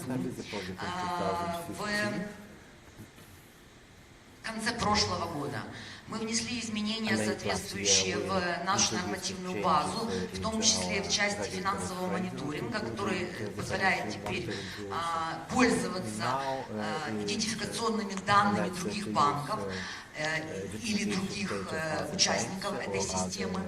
На сегодняшний день у нас уже 9 участников системы, в том числе один из крупнейших банков, Ощадбанк. Естественно, эта система становится интересной тогда, когда у нее большая база, то есть когда туда присоединяются большие банки. И вот мы где-то уже на финише с Приватбанком. В чем есть загвоздка, в чем есть несколько моментов, они не проблема, это все решаемо. Банки, которые обладают большой клиентской базой, которые провели, соответственно, достаточно серьезную работу, как я думаю, по идентификации своих клиентов, просто просто так отдавать эти идентификационные данные другим игрокам рынка не хотят. И это, наверное, логично. Поэтому сейчас мы разрабатываем так называемый тариф, который будет работать внутри этой системы, когда участник, который хочет воспользоваться идентификационными данными, должен заплатить тому банку, у кого он эти идентификационные данные, так сказать, получает. Понятно, что это не будут там какие-то сумасшедшие большие деньги. Мы собрали предложения с банковского рынка, то есть там это нормальные там тарифы, которые теоретически мы хотим запустить в систему. Мы понимаем, что тогда эта система немножко оживет быстрее, да, то есть появится такой себе коммерческий интерес. Значит, второй момент это то, что банки на сегодняшний день не очень охотно хотят, чтобы мы допускали в эту систему не банковские учреждения. И это как раз в определенной степени может, ну, скажем, не то чтобы сдерживать, но не стимулировать развитие рынка инвестиций физических лиц населения в ОВГЗ. Почему? Ну, банально все думают о том, что речь идет исключительно о боязни конкурентов. На самом деле нет. Вопрос о безопасности персональных данных. Потому что на сегодняшний день то, как устроены банковские системы, есть огромное количество требований Национального банка к сохранности данных, перемещению этих данных. Безусловно, мы периодически там проводим проверки банков. Естественно, не банковский рынок мы не контролируем, но здесь есть определенная доля как бы опасений со стороны банков. Поэтому с этим мы будем работать. Итого, значит, я надеюсь, что в ближайшее время мы утвердим вот эти вот коммерческие тарифы между участниками банка и Национального банка. После этого мы сможем доработать уже окончательно договор о присоединении и рассчитываем. После этого, кстати, Нацкомиссия сможет к нам присоединиться и другие активные участники рынка ценных бумаг, потому что, скажем так, договоренность о том, что это делать надо, использовать банк ID НБУ на этом рынке нужно. И после этого система, наверное, заработает немножко активнее. Но я вам хочу сказать, что даже за 2019 год, вот он еще не закончился, мы уже видели более 700 тысяч входов в нашу систему и более 200 тысяч уже активных запросов на идентификацию. То есть система работает. Понятно, что, скажем так, потребность в этой системе сформирована на сегодняшний день потребностью и развитием рынка, и вместе с рынком мы будем стараться ускоряться как только можем. Банки, я так понимаю, в первую очередь боятся, что вот когда подключится к системе Kyivstar там, и Vodafone, банки станут не нужны, потому что телекоммуникаторы будут, по сути, кредитовать клиентов без банков. Смотрите, на самом деле, у меня другая точка зрения по этому поводу. Я абсолютно не считаю, вот Коля говорит, если при вас делается Приват24 мгновенный доступ к фондовому рынку любому физическому лицу, то в банках не останется депозитов, я так не считаю. То есть есть классические инструменты, которые будут всегда, в том числе и классические банковские кредиты. Более того, посмотрите на статистику, сейчас мы просто уйдем от темы ценных бумаг. Я не так говорю. Я не говорю, что не останется депозитов, один останется какой-то. Просто мы уйдем сейчас от темы, о которой мы говорим, но если мы посмотрим с вами на Европу и на структуру кредитного портфеля банковской системы, то мы что там увидим? Мы там увидим ипотеку, автомобили и прочее, да? То есть вот, скажем так, та краткосрочная ликвидность, которую могут предоставлять мобильные операторы, это немножко не об этом. Поэтому я считаю еще раз, что для финансового рынка важно развивать весь инструментарий, и чем больше там игроков, тем этот рынок лучше и ликвиднее. Абсолютно верно, Кристина. Вот если вернуться все-таки к бэкэнди, да, насколько я понимаю, что принцип оплаты будет примерно такой же, как в бюро кредитных историй. Небольшая сумма, но вот транзакции, вот, получается, тогда это всем выгодно. Да. Когда, по вашим прогнозам, это может стартовать? Ну, я даже вот сейчас такой инсайт, да, у нас вчера было правление, мы вчера согласовали, приняли необходимые решения для того, чтобы этот процесс уже прошел официально, потому что до этого это был рабочий процесс между нашей командой, между банками, вот когда уже они пришли к какому-то согласию, они были готовы вынести это на рассмотрение вчерашнего правления, мы согласовали, поэтому, я, знаете, как я опасаюсь называть вам какие-то четкие сроки, но какой у нас сейчас месяц? 10-й, да? Но будет хорошо, если мы как минимум формализуем процедуру до конца года. Но сказать вам абсолютно точно, я бы, наверное, избегала этого. Но все заинтересованные здесь лица сидят, правда же? Да, все, все согласны. Вот, а можно немножко, я немножко эту тему знаю из прошлой жизни. Банков в стране сейчас примерно 100, да? Ну, если я не ошибаюсь. 76. Извините, 76. А мобильных операторов только 3, если я правильно помню. Вот с ними договориться с 3 гораздо проще, чем вот с этими банками. И Mobile ID давным-давно бы уже заработал. Пожалуйста, мы готовы, вы же знаете, как мы открыты и готовы к любой кооперации. Но просто в первую очередь мы пока еще регулятор банковского сектора. Вот когда мы станем регулятором мобильных операторов, я думаю, дело пойдет гораздо быстрее. Дмитрий, я хотел бы вас присоединиться. Возможно, вы хотели бы что-то добавить по БНКД и по тому, что готовит комиссия для упрощения жизни украинцев, которые собираются инвестировать в ОВКЗ. Да, дякую за запитання, дякую за запрошення. Приємно бути в такій аудиторії. Почну з того, що я теж є приватний інвестор в облігації. Скажу те, що ситуація яка, дійсно, тема БНКД є актуальна. Чому?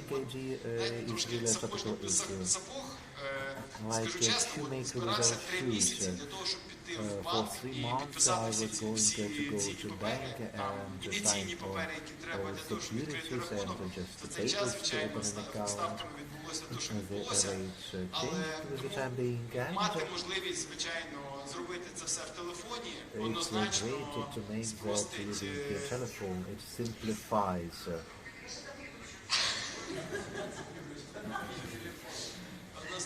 спростить дорогу до цього ринку приватних інвесторів. Що стосується роботи комісії і нашого бачення ситуації, давайте я вам скажу кілька цифр.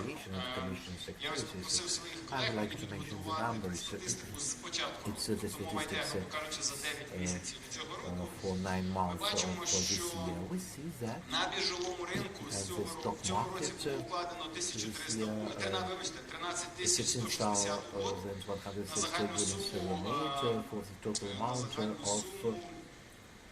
17 мільярдів, ні, 176 мільярдів, я так розумію. 176 billion. Значить, фізичними особами By було natural укладено persons, 7300, тобто більше половини deals were made, so it's more than 50% of stock exchange на agreements. загальну суму, Positive я ось amount бачу цифру, of цифра така теж гарна, it's a good amount, approximately. Ты знаешь, ты не называй, я тебя прошу, я тебе скажу почему. Я припрошую, конечно, что я врываюсь, не надо называть. Но цифру я насправді хочу назвати по кільком причинам. I would like Тому що до цих цифр є невеличкі запитання, м'яко скажемо. З однієї сторони є позитивна динаміка, і ми бачимо, в мене є теж така статистика, що купили цінні папери, активні цінні папери в цьому році у нас є 2345 угод, і це зробили 208. Agreements made by 200 persons, so it's selling. So 200 persons sold securities and bought securities. It's 5,000 agreements, it's 1,100 of natural persons. Багато чи це мало, це окрема дискусія, але динаміка It's much or not, it's a separate discussion, but dynamics is positive. Петро, а я хотів би перепитати зараз вас. Ми просто трошки затягнувся час, і ми мали почати з опитування. Я попросив би вивести на екран опитування і проголосувати вас всіх. Наскільки це можна зробити, так? Організатори? Ні, неможливо. Ладно, тоді давайте, є. Чи хочете ви придбати ОВДП як фізична особа?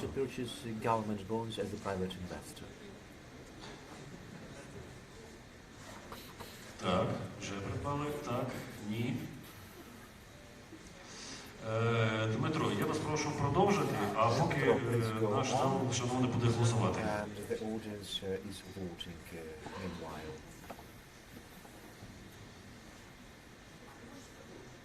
Так, Дмитро, продовжуйте.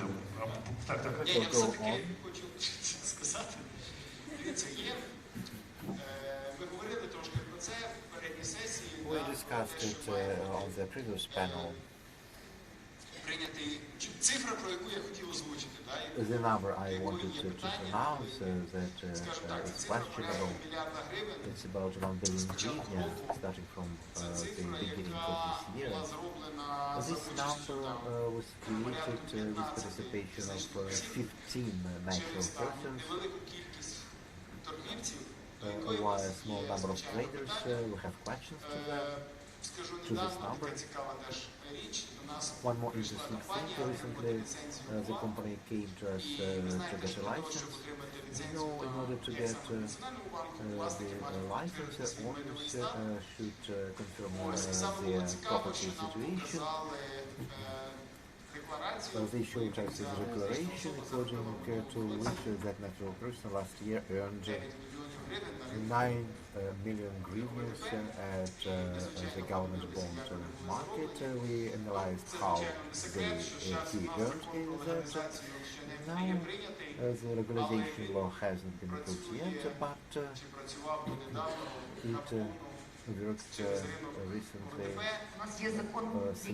through the cheapest market. We have the law that counteracts regularization. Unfortunately, there is such situation. That is why in this audience I would like to say that we monitor such operations and we do ask to use the capital market properly.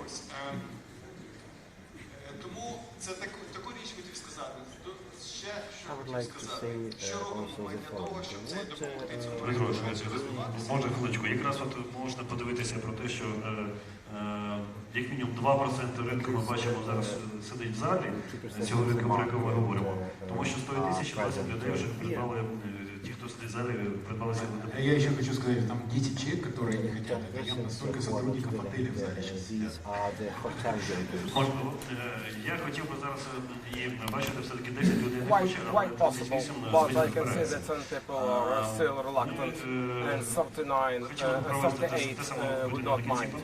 Зараз, Дмитро, що маєте зробити, щоб кількість цих 10 людей зменшилася? The question is, what are we going to do in order to convince traders and people to buy the internal bonds?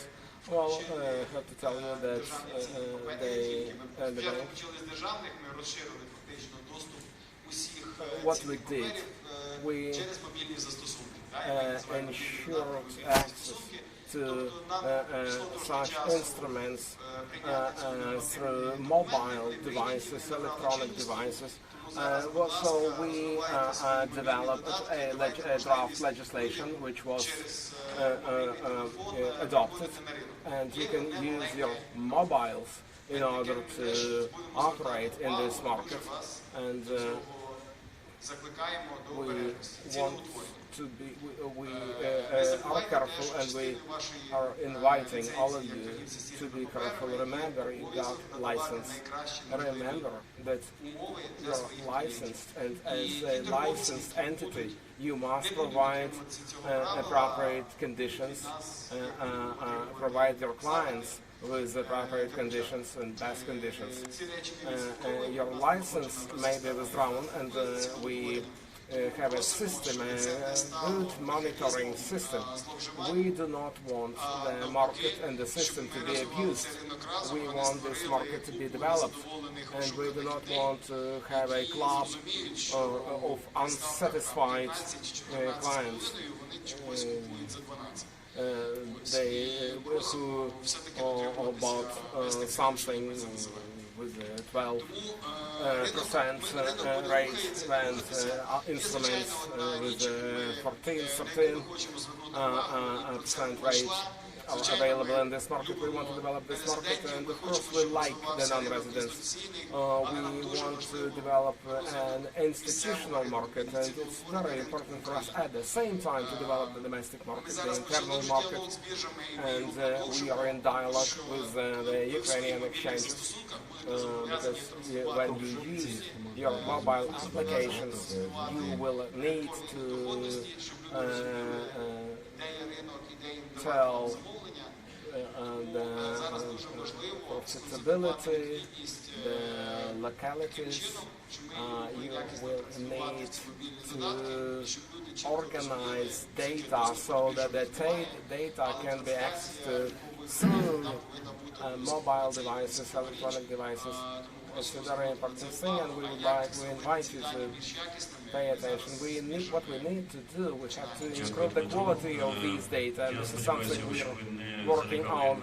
I hope you did not scare the potential investors, and I'm sure the investors will operate based on the law. And in order to invest, in order to take this decision to invest, you must have a very good appreciation of the tax legislation and taxes in general. I would like to ask Natalia to tell us a bit more about investing in internal bonds and about tax amnesties and taxation in general. Well, probably it's the person who is checking your personal files, and this person is going to look for any mistakes in your packages and your portfolios, and when you say you have accounts about, you do not want to submit those in Ukraine, because the Ukrainian authorities will not be able to find those. I want to tell you that we already have a draft legislation targeting individuals or physical persons, as we call them, and this legislation is going to involve the tax administration. And so far we cannot verify the actual price. The individuals at the time at present we have rather pleasant tax rates, not high at all. You know, it's 18% plus 1.5% of so-called war tax, and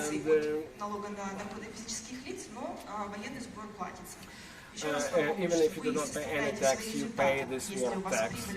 And if you submit by the end of the year, you must pay this war tax based on your total revenue. And of course, it's very, I think it's what the government is trying to do today is they are encouraging people to invest in such bonds.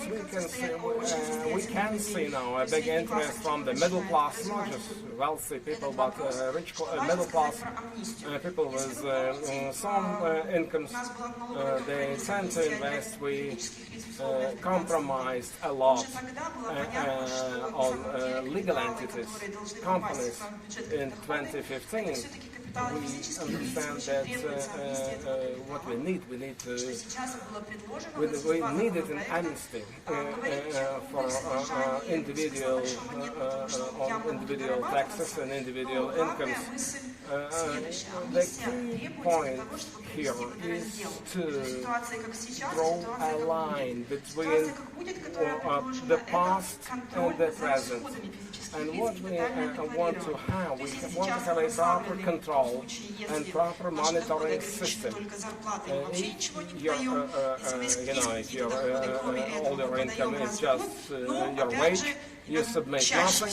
If you have additional sources of income, you have to submit and report. I've never seen a single case when people include everything. People tend to forget, people tend to not know, and etc. And so this total declaration, as we call it, people обложенные налогом доходы. И после этого позволят налоговой контролировать наши расходы. Сумма, которая представлена для контроля, это 150 тысяч гривен. В принципе, это тоже еще вопрос предварительной категории. Так вот, успехом нести. А миссия для ОВКЗ еще и очень приятна. Значит, коротко, опять же, предварительные цифры ставок налогов, которые нужно уплатить. Базовая ставка 5%. Если вы внесете декларацию незадекларированные доходы, имущества, и если вы переведете свои деньги из зарубежных банков в украинские, это будет 5%. И не забудьте, что эти деньги вам нужно будет перевести до подачи декларации и держать здесь год. You pay 5%. What you need, you will have to keep your money in Ukraine for 1 year. If you keep your money abroad, you pay 10%. But if you purchase some bonds, you must mention the whole income, the total income in your declaration. You do not need to transfer your money from abroad to this country. И вы платите сумму этого дохода, за который вы приобрели ОВКЗ, 2,5%. Опять же, государство специально выделяет и стимулирует нас. Если вы не хотите показывать или переводить свои деньги за рубежа, приобретайте ОВКЗ. Есть еще правило специальное, если есть разница между номинальной стоимостью ОВКЗ и суммой, за которую вы ее приобрели, эту разницу таки за рубежа нужно будет перевести. Ну, либо у вас здесь есть деньги здесь в Украине на счету, который вы декларируете. Какая успешность у министерства других стран, потому что министров много. Чаще всего они будут неуспешны. Критерий было два неуспешности. Первое – недоверие к правительству. Мы сегодня говорили про доверие. Да, значит, у нас доверие должно быть не к Министерству экономики, не к премьер-министру, а к судебной системе, налоговой службе и правоохранительным органам. В данном случае мы бы сказали, что доверие несет. Почему? Амнистия предполагает освобождение от ответственности только за неуплату налогов. It's not very high in this country. Why not? Because what we offer, we do not make people responsible for not paying taxes. But it's not the only problem, because if you tell your government that you have some funds you never reported about, you get a grant to investigate your economic activities. You know that we do not know how people perceive it, but I think that many of them would think the risks are quite high. We do not know whether they are going to check individual investors. The IMF mission told us that this taxation of individuals or physical persons is the most sophisticated business. It's very difficult to ensure an effective control. It would be bad if we change this minimum income from 150,000 to 20,000 hryvnias, for instance. And if it happens, more and more people are going to be affected. Remember this amnesty in Greece. What they did, they negotiated it with the Swiss banks so that the Swiss banks do not receive the assets that were not taxed. If Ukraine is successful, and if Ukraine may, if Ukraine has such a negotiation with the Swiss bankers, I think the role of the Swiss banks can be crucial and critically important in order to ensure success in this country. I don't think that the Swiss banks are very interested. You know that the Ukrainian people are not very active at disclosing their incomes and their revenues. People состоятельных людей декларации в порядке и расходы контролируются, Quite поэтому often, you know, wealthy people have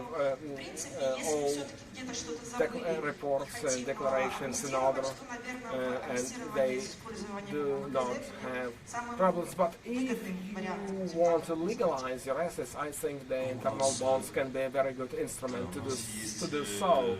Сейчас идет прямая трансляция, я думаю, что те, кто его смотрели, получили достаточно детальную инструкцию, как нужно инвестировать и что нужно делать с налогами и с декларированием. Чтобы включить general flavor of what they should do in terms of buying the internal bonds. Evgeny, what do you think about the future of this market? And what do you think about the present of this market? Hello, colleagues. Hello, Ruslan. If I may ask you to display the slides, I wanted to give you some figures and some facts, but following what Natalia has said, I got one very global, very general question. It's a question to all of you and to Dmitry in particular, how individuals can buy bonds before this amnesty is effective. У вас есть подтверждение доходов, а это налоговая амнистия. Она предполагает, что эти деньги не задекларированы, которые перетекут в ВГЗ, а потом... Amnesty means that you have some assets or some funds that have to be legalized, and you can buy bonds. Well, I support it. I think it's a very important initiative, and I think it should be done, absolutely.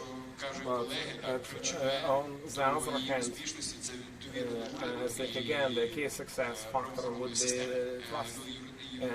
People should trust the government, people should trust the judiciary, people should trust the law enforcement system, but in this case it will fail. Well, why don't we try to be optimistic? It's the first time. Граничная сумма, по которой не будет осуществляться проверки Финмона, поднимется до 400 тысяч. Уже хорошо. They submitted this proposal to the parliament that they do not check anything below 400,000 hryvnias. Когда мы говорим о налоговой амнистии, просто сейчас опять мы уйдем от ВГЗ тем. Мы о каком вообще сегменте населения? Вот те люди, которые есть 25 миллиардов гривен, они же прошли QIC, они же 325 billion hryvnias in this country.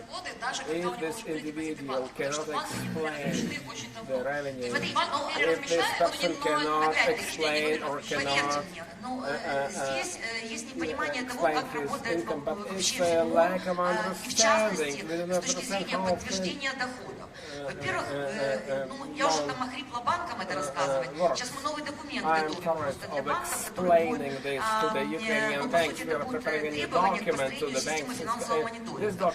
Все клиенты банка делятся на три больших группы. Первое это высокорисковая группа, куда относятся ПЭПы, всякого рода, не знаю, чиновники, кто угодно, да, где надо все проверять и подтверждать. Вторая это низкорисковая группа. Зарплатники, low risk people и так далее и тому подобное, люди, где тоже все понятно, и там не надо их за 150 тысяч убивать и просить анализ пользы. You do not Этого не need, надо basically, you do not need Третье это to средняя have группа, это the blood предприниматели, test results in order to service среднего them. уровня They're all very бизнесмены, simple. где да, наверное, The нужно что-то sole смотреть, would но be все же должно sole делаться в меру. traders, Поэтому это businessmen, вопрос искривленного понимания того, как работает закон.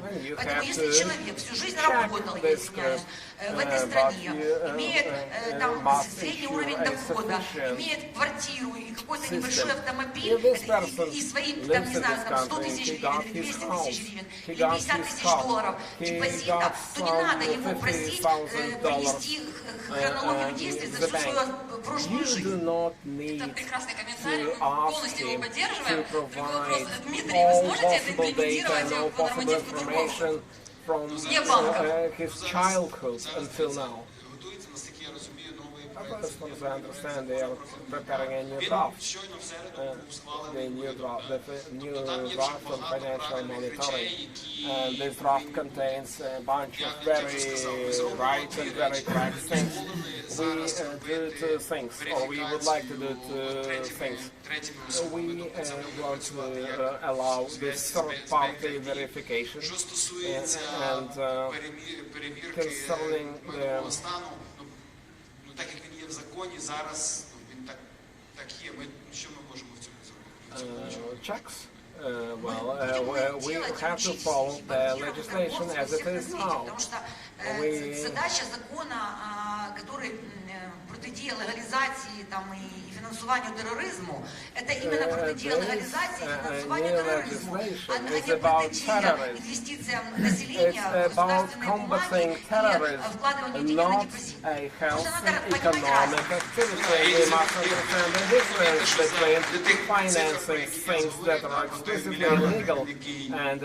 надо понимать Це не завадило людям провести ці операції і принести нам декларацію на 9 мільйонів гривень по ВНП.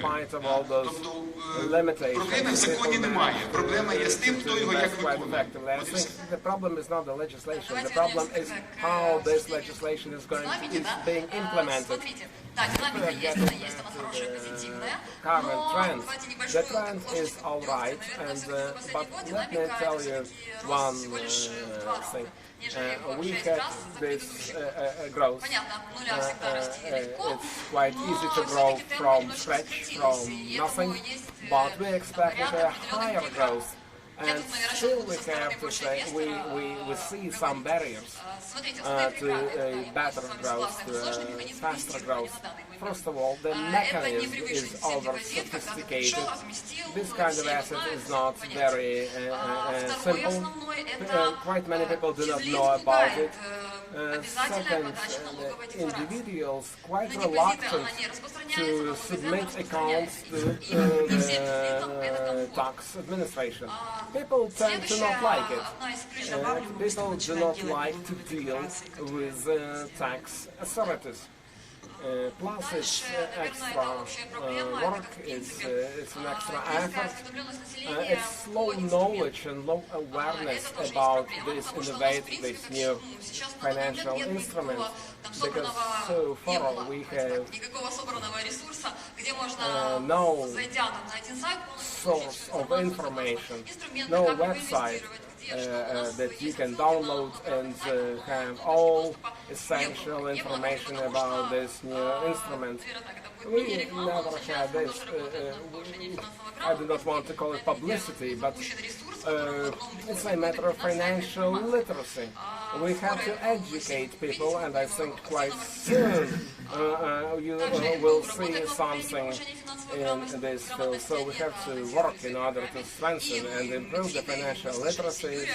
Yuri mentioned, the Ministry of Finance mentioned that, and they were telling us what they wanted to do in order to educate people. As we said, it's 150,000. If it's less than 150,000 hryvnias, you report nothing. But if you exceed this amount, you have to collect papers and certificates and so on, and etc. to explain your money, which is nuisance. And I think that the Bank ID is going to be another very important improvement, because Bank ID is going to be get rid of this very sophisticated verification procedure, because in very many cases banks located in big urban areas like big cities, Kharkiv, Kyiv, the online trade. It's not just private banks, other banks develop their online systems. And the traders, are over-regulated. We try to simplify it. We try to... and I think we shall see quite many improvements implemented. People will not have to sign all those papers, so millions of papers, and the amnesty tax amnesty is probably the key driver. If we go up to the first slide, we shall see that 355 billion hryvnias in cash. It was simply and $86 billion. It's a massive figure. It's, the total debt in this country is $83 billion. It's internal and external, so people have more money in fact, than the debt. And it's a very good indicator of the low trust to the authorities, to the government. Well, we do our best to increase this trust. But you know that when people have this much cash, it's a good indication of a shadow economy, of a very powerful and devout black sector in this country. Shadow sector. It's not just a matter of trust. Well, if we look at the trend again, if you look at the balance, we can see that every year 10, 12 billion dollars leaving the banking sector. What do you mean by living? Well, no, I think what we witness, what we can see today is a higher trust. That's what I'm talking about. I'm thinking if we can see this, it's a huge market. But it's not just a matter of confidence, because you know all the banking sector has now balanced with previous. Compare the situation with 2014, when people did not trust banks at all. When we were talking trust, we mean this. If I submit something, I should be sure that I'm not going to be punished. You know, trust and fear go together. I think we should give a chance to the audience to ask a few questions. We may be too optimistic, but if we had got 10% of this cash, if people invest 10% of the cash in public bonds, it's going to be 200 billion hryvnias, and itself is going to be a very good achievement. I think that awareness, information, trust, confidence, and a proper implementation. Well, in order to make it work, I think we have to harmonize what the government does and what the market does. Because if we have an efficient channels, electronic channels, convenience mechanisms, and programs and softwares, that's one thing. It's not just a matter of trust, it's a matter of convenience. It's a matter of encouraging people to do it easily and conveniently. We should get rid of these paper agreements, hard copies, when people have to sign papers. People should be able to conclude agreements through WhatsApp. And it's happening. Maybe not as fast as we would like, but it is happening. Дуже дякую, Петро. Так, дуже дякую. Я прошу, хто хотів би задати вопроси, питання, так, далі. Прошу. Здравствуйте, Сергей Лялин, директор агентства «Сибонс», Россия. Скажите, вот здесь довольно много было про ВДП, но совершенно не было про другие потенциальные сегменты бандового рынка, куда частные инвесторы могут инвестировать. Ну, вот, например, в России за последние 2 года очень активно вырос сегмент так называемых высокодоходных облигаций. То есть это то, что дает, условно говоря, премию там, от 5 до 10% пунктов госбумагам. Есть ли перспективы, ну, в ближайшие там, год-два формирования подобного сегмента здесь, в Украине? Я думаю, що перспективи є. Ми прийняли всю необхідну нормативку і законодавство. не все ще законодавство, але багато вже прийняли нормативки і частину законодавства, що дає можливість людям здійснювати публічну пропозицію цінних паперів, включаючи корпоративних облігацій. І у нас вже є готується ще один публічний випуск. Тобто розкриття інформації цими емітентами і якість емітентів однозначно буде.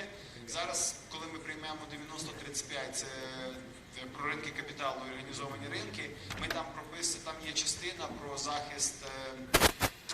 захист прав кредиторів і, зокрема, власників корпоративних облігацій.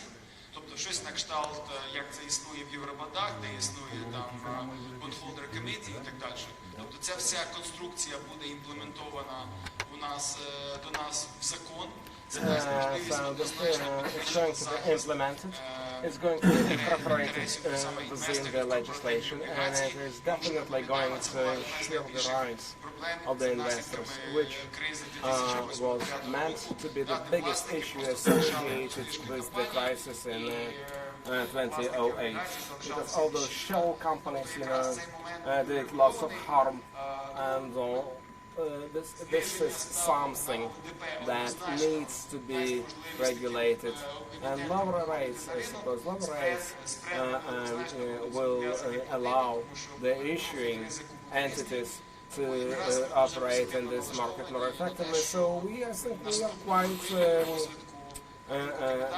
positive about the future, and we are looking forward to more corporate players. Здравствуйте, Виктор Сезоненко, Hello, Альфа-банк Victor Сезоненко, Альфа-банк and the private investor. Вопрос, кто что слышал, может быть, по изменению формы налоговой декларации в этом году. С чем связан вопрос, я давно декларирую эту историю. Каждый год у меня прям такая просветительная работа с органами происходит. Поскольку ОВД, инвестиционный актив, который освобожден от подоходного налога и не освобожден от налогового военного сбора, нельзя внести в декларацию этой графы. And there is no section in the form to put it in. Not just that, there is no box for losses as well. But we have big hopes associated with the new chairman of the tax administration in this country, and we are hoping this person is going to improve the situation. Mr. Khodorkovsky, the Minister of Finance, I think he has a very good understanding and very good appreciation of the problems with reporting, with submissions. So they will change the forms, and let me tell you, this amnesty is going to cover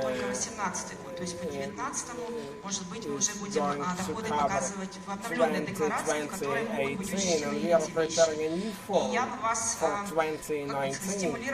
So I would encourage you to go to your tax office, to call the hotline, or to speak to your tax officers directly to deliver your ideas about and your visions about the problems. Законодательство будет введено все тотальное декларирование, то форма декларации тоже опять же поменяется. Ну, здесь без вариантов. Сейчас Галина хочет добавить что-то, да, а я попросил бы еще раз вывести на экран наше голосование и посмотреть, как изменилась ситуация. Галина, прошу вас. Я быстро добавлю. Смотрите, мы от себя будем обращаться к Сереже Верланову, потому что вообще-то, если мы хотим, вот от кого-то прозвучало, что население плохо, слабо инвестирует в ценные бумаги, потому что вообще сама идея потом заполнять декларацию их от этого всего отталкивает, да? Поэтому мы попытаемся со своей стороны поговорить, чтобы как-то этот процесс максимально упростить. А вообще идея, в случае инвестиций в такие инструменты, мне кажется, что эти декларации должны автоматически формироваться теми агентами фондового рынка, через которые эти инвестиции осуществляются. Понимаете, чтобы я, как инвестор, например, частный, вообще не заморачивалась. То есть быстро и просто. Сегодня же налог по депозитам взимает банк, правда? И ты даже, в общем-то, не сидишь и ни о чем не думаешь, и ничего не высчитываешь. Поэтому мы тоже поговорим об этом и подключимся со своей стороны. Здесь нужно необычная технология, если честно. Я просил бы более активно голосовать перед окончанием. Мне было очень интересно, насколько наши речи Дмитрия и Катерины оказали влияние на ваше желание инвестировать в ВГЗ. И пойдем сейчас на обед. Так, дійсно, пані та панове, ми скинули результати вашого першого голосування, щоб перевірити, як змінилася ваша думка. Тому давайте активніше зараз швиденько проголосуємо і побачимо результати цієї панельної дискусії, можна і так сказати. 35, значно, явка зменшилася. Количество людей немножко вижу, что сейчас уменьшилось, но... Да, да. Хто не хотів, то і надалі не хоче, так? Где-то кого-то не убедили украинские реалии, и я все-таки надеюсь, что количество таких людей, как вот инвесторы с Альфа-банка и господин Чернышов, все-таки в Украине будет расти. Большое спасибо, вже 11, тобто навіть хтось все ж таки змінив свою думку. Послушали про налоги и решили не рисковать, да? Ну що ж, пані та панове, ми потроху завершимо другу панельну дискусію нашого форуму. Давайте ще раз подякуємо і поаплодуємо спікерам. Євгенія Крищенко, Катерина Рожкова, Петро Чернишов, Дмитро Таравакін, Наталія Руденко і модератор Руслан Чорний. Так, дякуємо ще раз усім учасникам нашої панельної дискусії. Пані та панове, давайте перевіримо час, подивимося на годинник. У нас дійсно зараз буде обідня перерва, після якої, звісно, ми продовжимо. Попереду дуже багато чого буде відбуватися на нашому форумі. О 2-й годині я знову, як і всі організатори форуму, чекаємо на вас тут, у цьому залі. So, dear friends, right now it's lunchtime, but at 2 p.m., at 2 o'clock, we are waiting for all of you here.